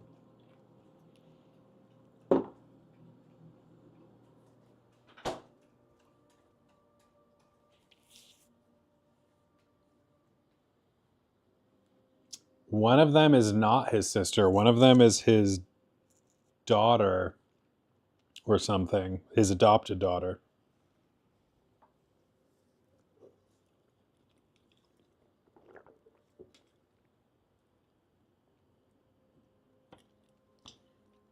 That would be Mael. All right, almost ready.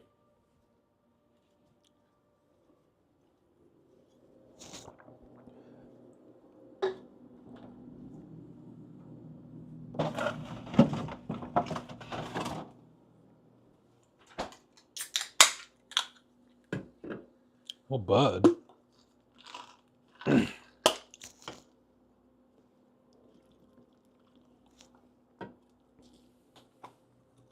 Well, bud.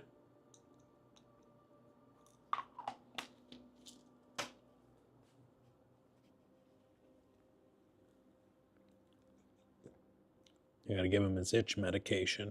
Okay, there you go, bud.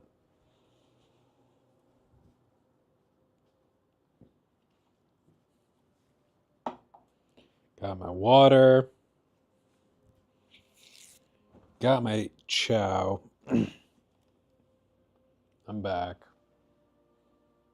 Got a peach pear LaCroix.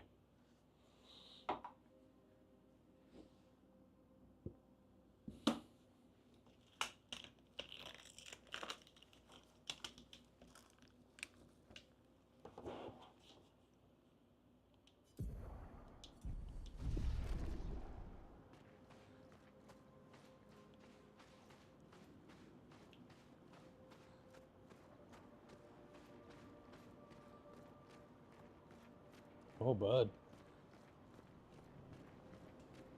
Where to go, bud? Nothing.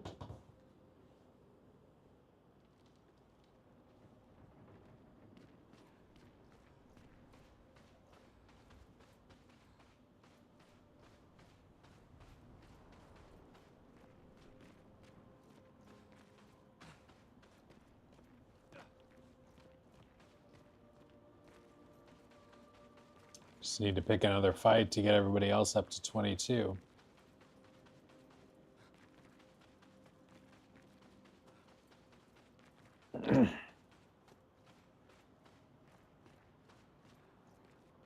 Don't think we've talked Oh, we're not talking to them. They're victims.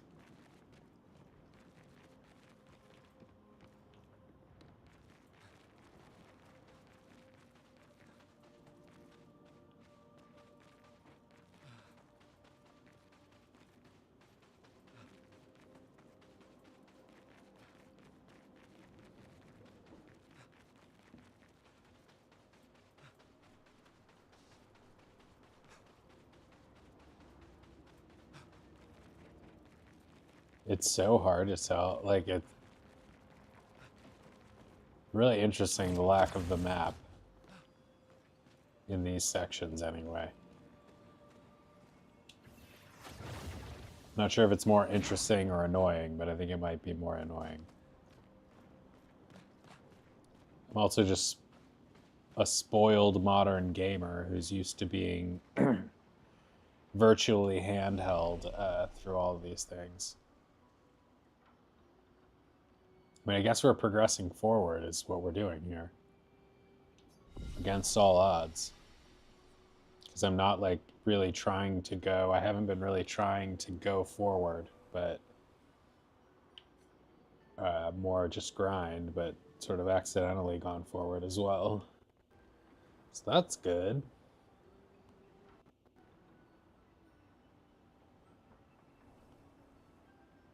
Man, there's something to be said about you know, I'm sure you've experienced it, eating food when you're very hungry. Like, you just appreciate it so much more. It's like anything. Mom calls you for lunch. What's for lunch? That seems pretty early. Are you truly hungry? Are you going to fully appreciate it? Savor every bite. You guys are Buddhists, so I'm sure you've got the mindfulness stuff going probably.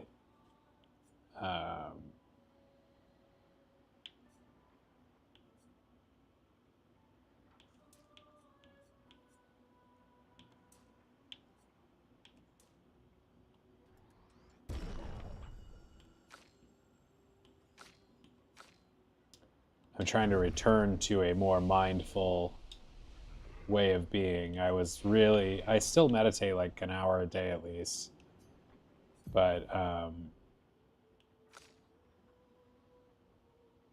not as moment by moment focused on my mindfulness as I once was. And so I'm more jittery. I think part of it is the amount of like noise and stuff in my life that I was not maybe before when I was less this way. But just overall less relaxed than I could be.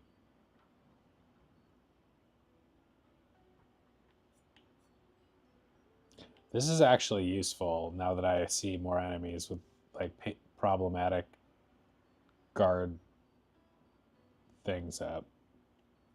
I'm gonna take it.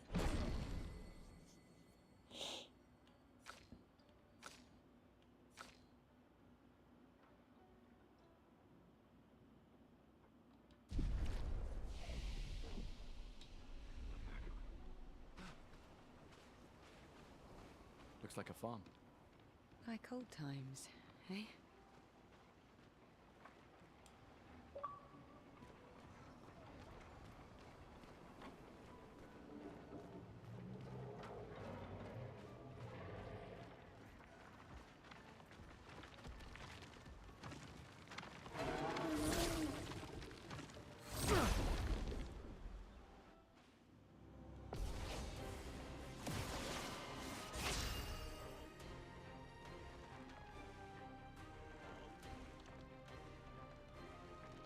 This could be interesting, the three of them.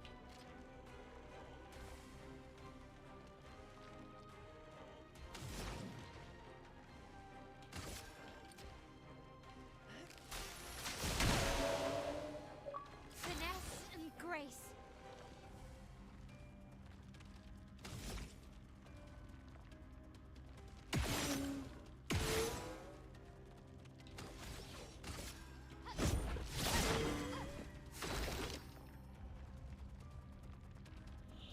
Probably past time for me to check in on my like optimal stats and stuff for each of these characters.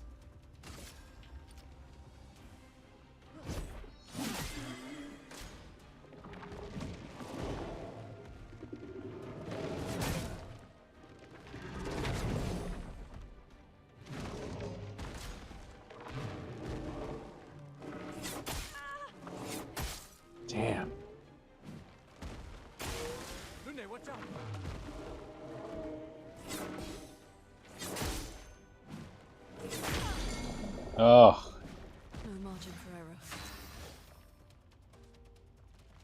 it really is not with those things.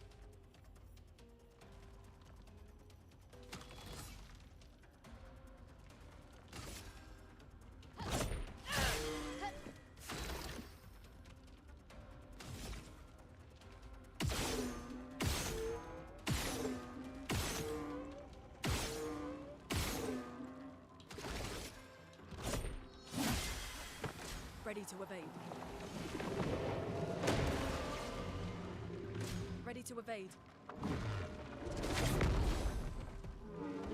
That was a pretty clutch Push dodge. forward.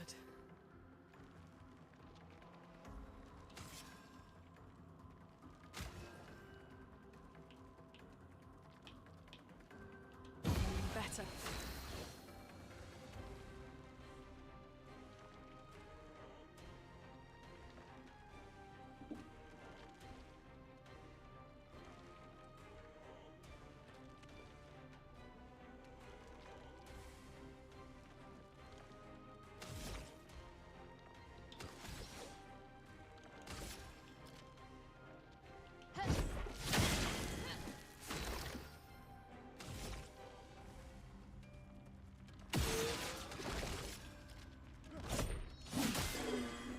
Dodge that.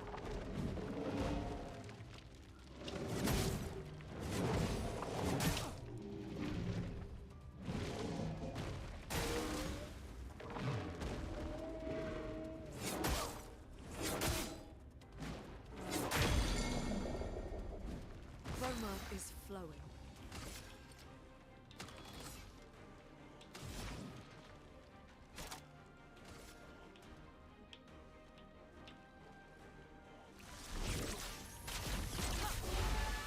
Let's spill some ink.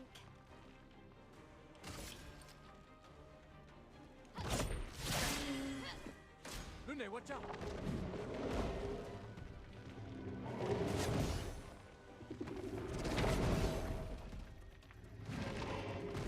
Clutch.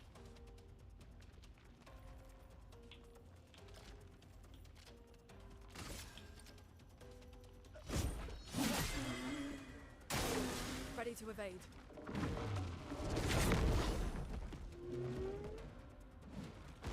Get ready.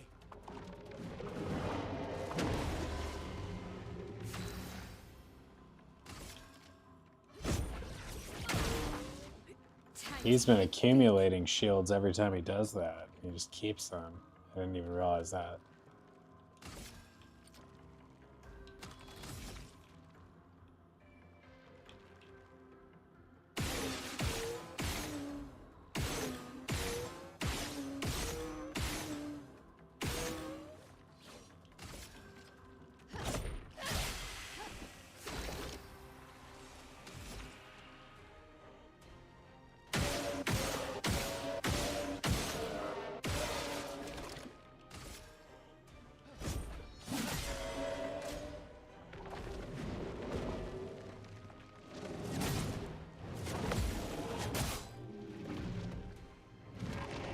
Roma is flowing.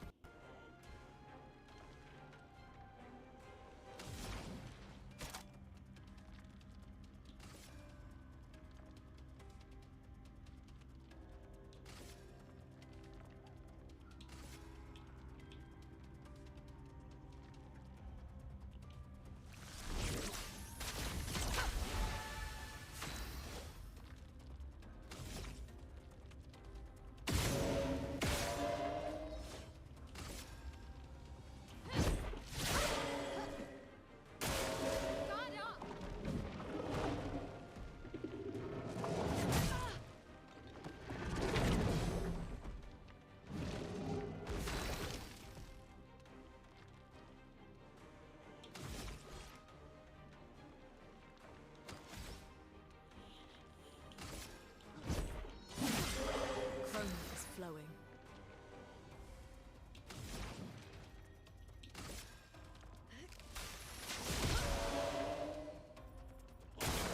Ready to evade. Let's spill some ink.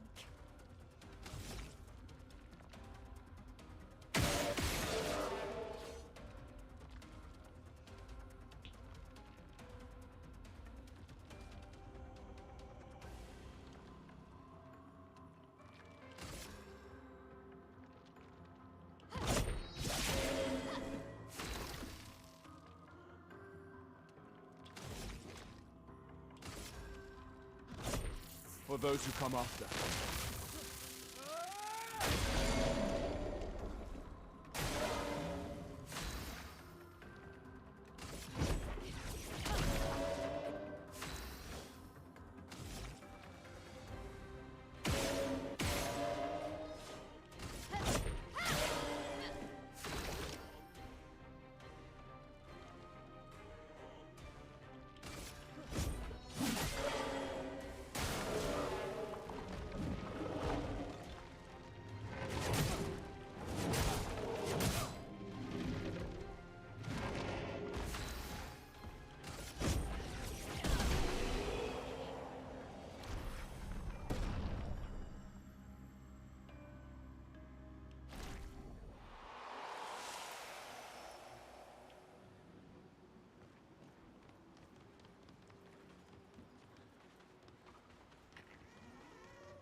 my L.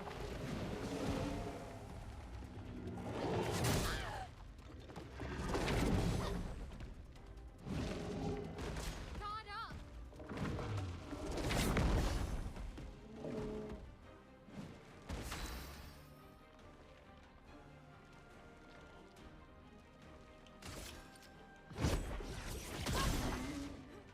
guard!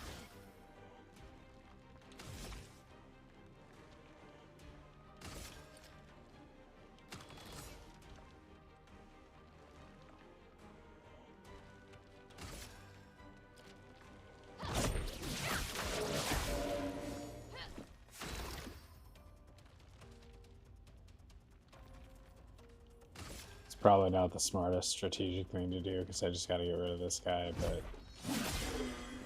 I'm ready. wanted to try it.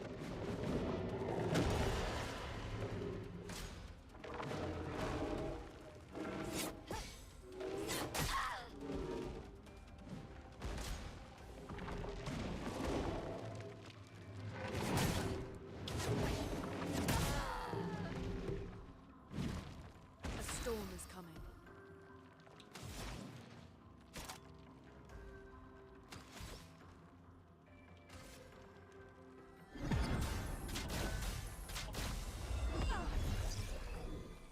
Merci.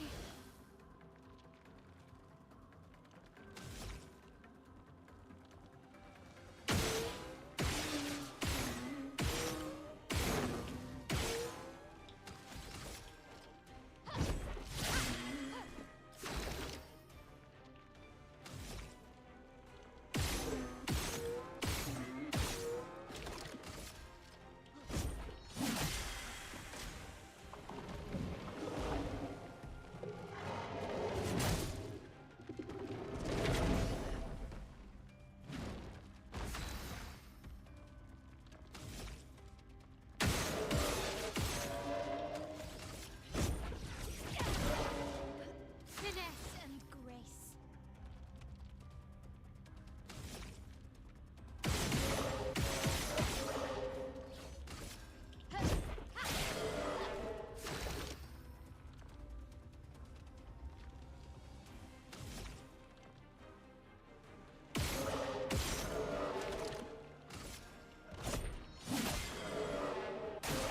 Get ready.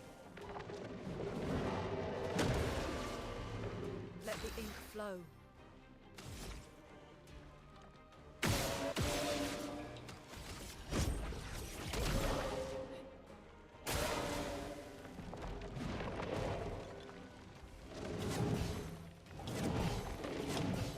Oh wow, that was the first time I dodged all three of those. That was nice. I wonder if increased agility allows you to dodge easier. Hadn't thought of that.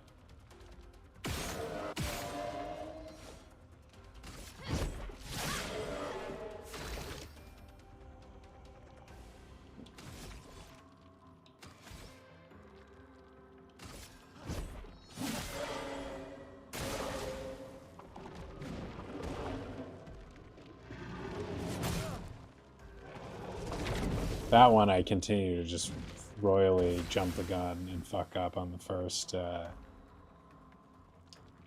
swing.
Is that a flag I see up there?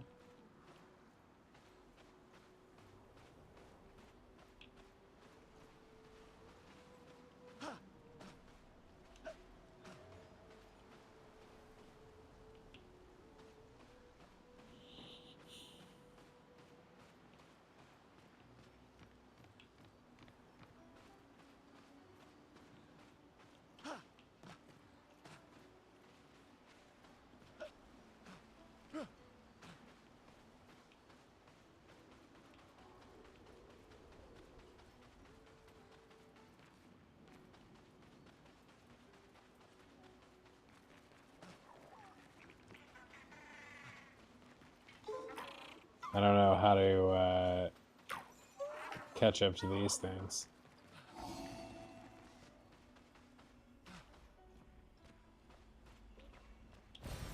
This will be useful.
I don't know how to let go.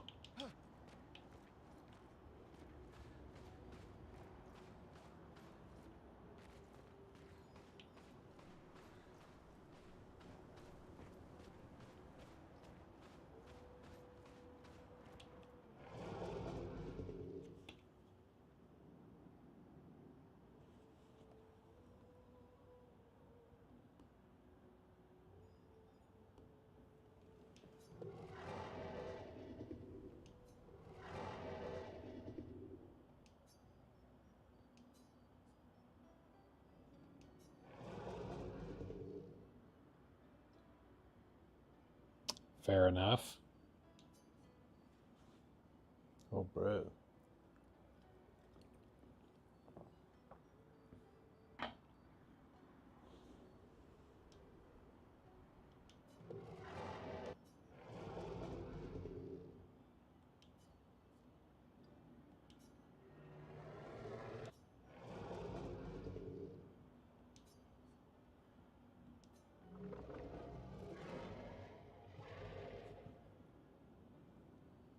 Oh, hey, friend. Oh, who's this? Who's this just jumped down from his chair and presented himself? Well, come here, bud. Come on.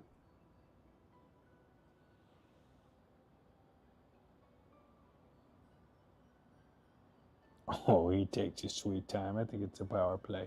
No, he wants to get back up on his other chair. Come here, bud. Come here, friendo. Oh, who's this? Oh, who's this friendo? Who's this main man?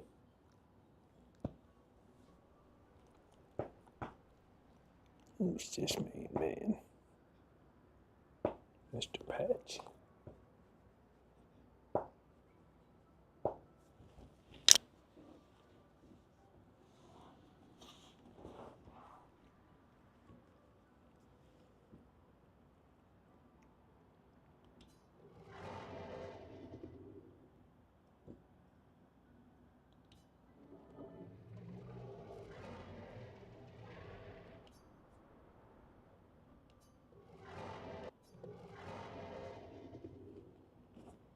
3 of these lustrous rocks.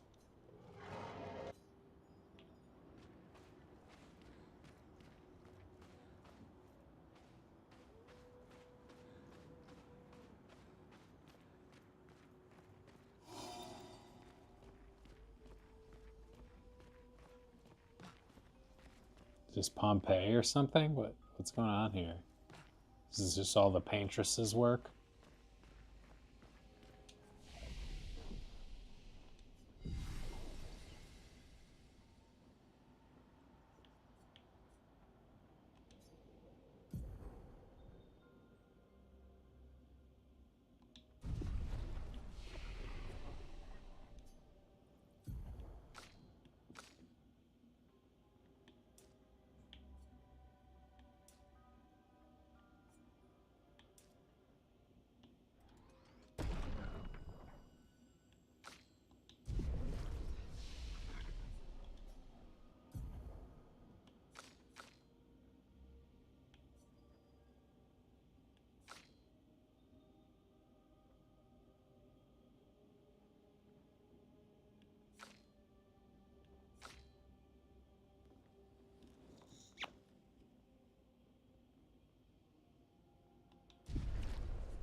Still sleepy? Yeah, I'm getting sleepy. It's 1:30.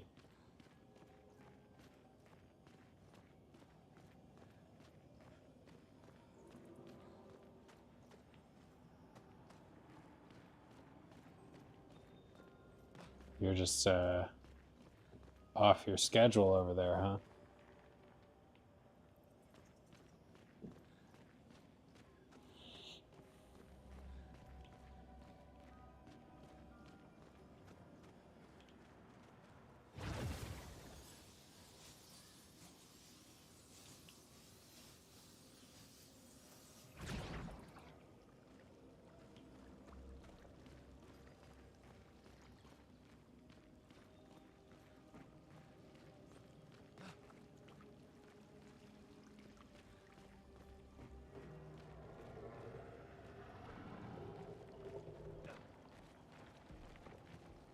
Can't tell if that one is worse than the ones we've fought before. I think it's the same.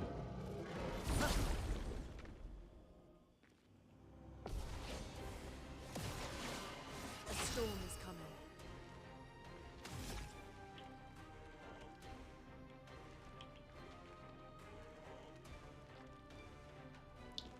This could be tricky.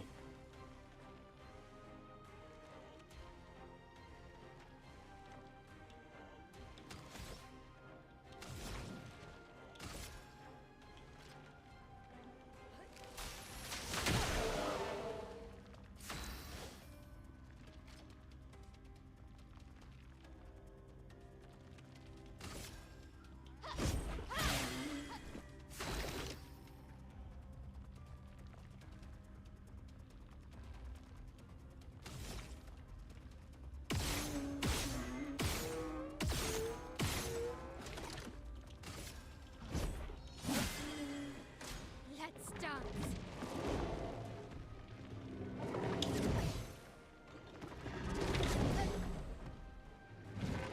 The hardest part about that first one is waiting long enough. And that was a complete Brace fail. yourselves.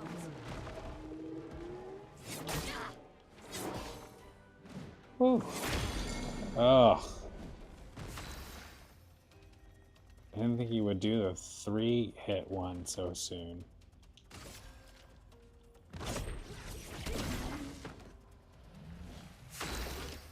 Not dead? Oh, dead.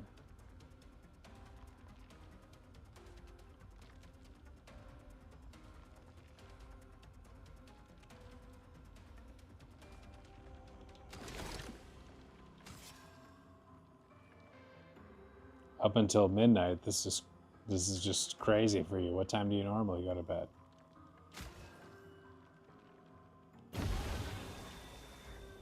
I'll do it.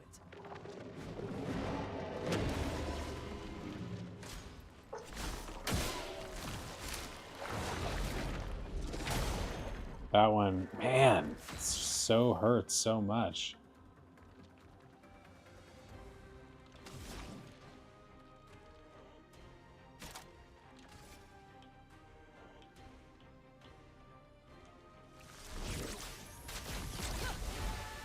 I'm ready.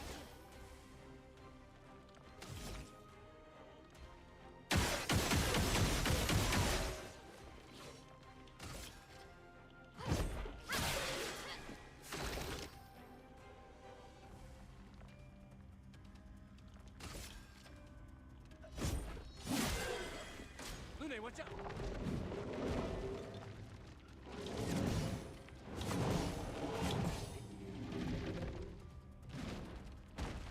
Get ready. I'm ready.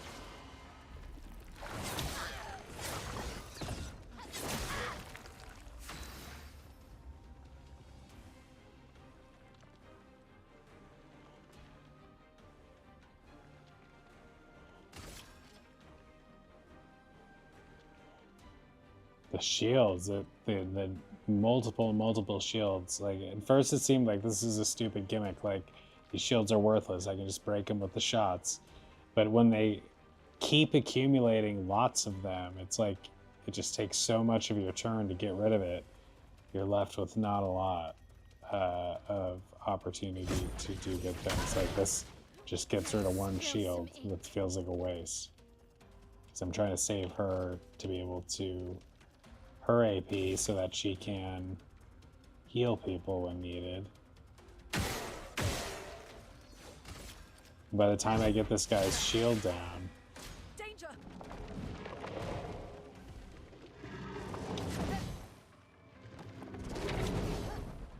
it's a big dodge though.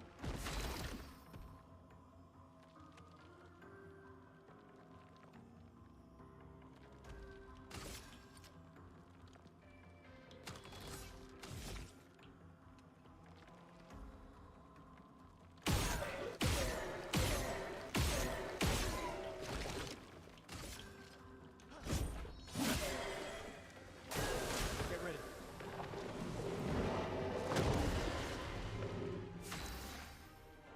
Sleepy at 6? Wow. It's like not even enough time for the sun to go down.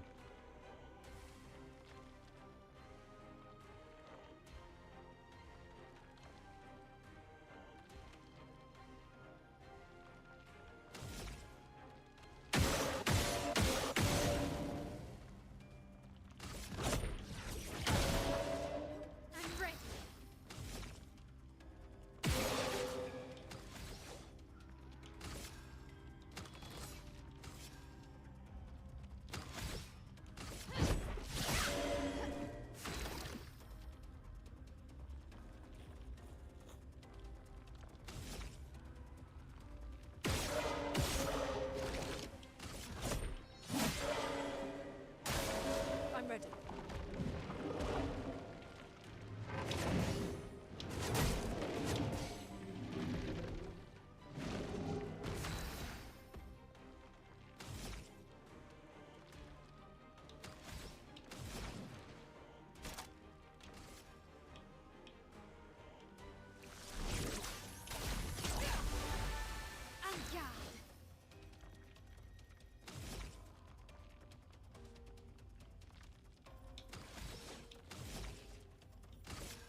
Yeah, people people don't love somebody else banging around the house in the middle of the night, do they?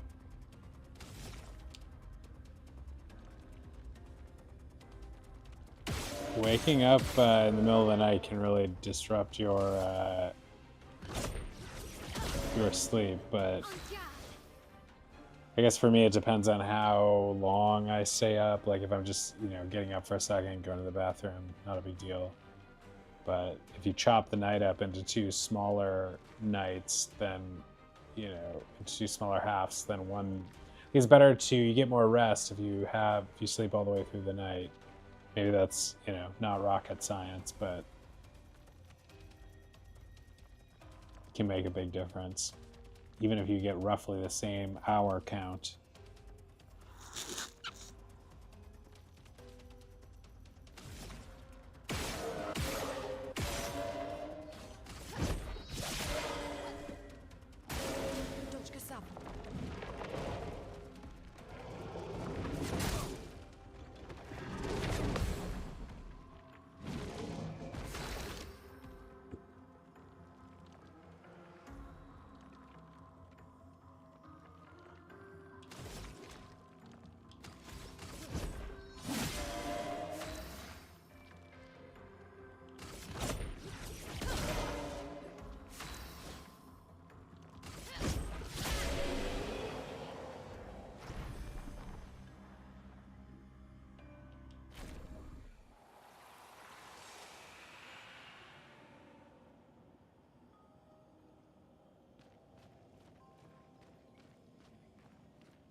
Yeah, that's what I do.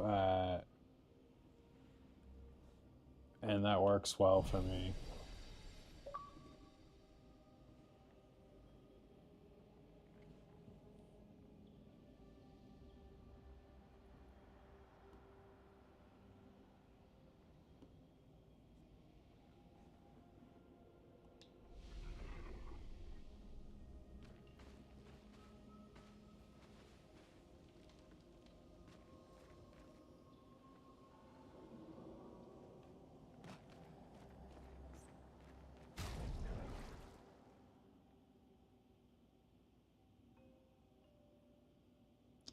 Speaking of that, I am pretty tired.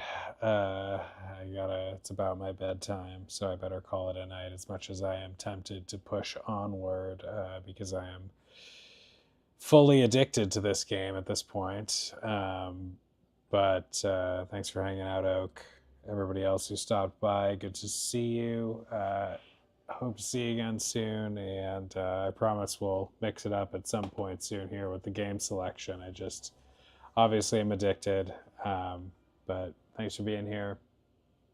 Have a good day, have a good night, wherever you are, and I will see you soon.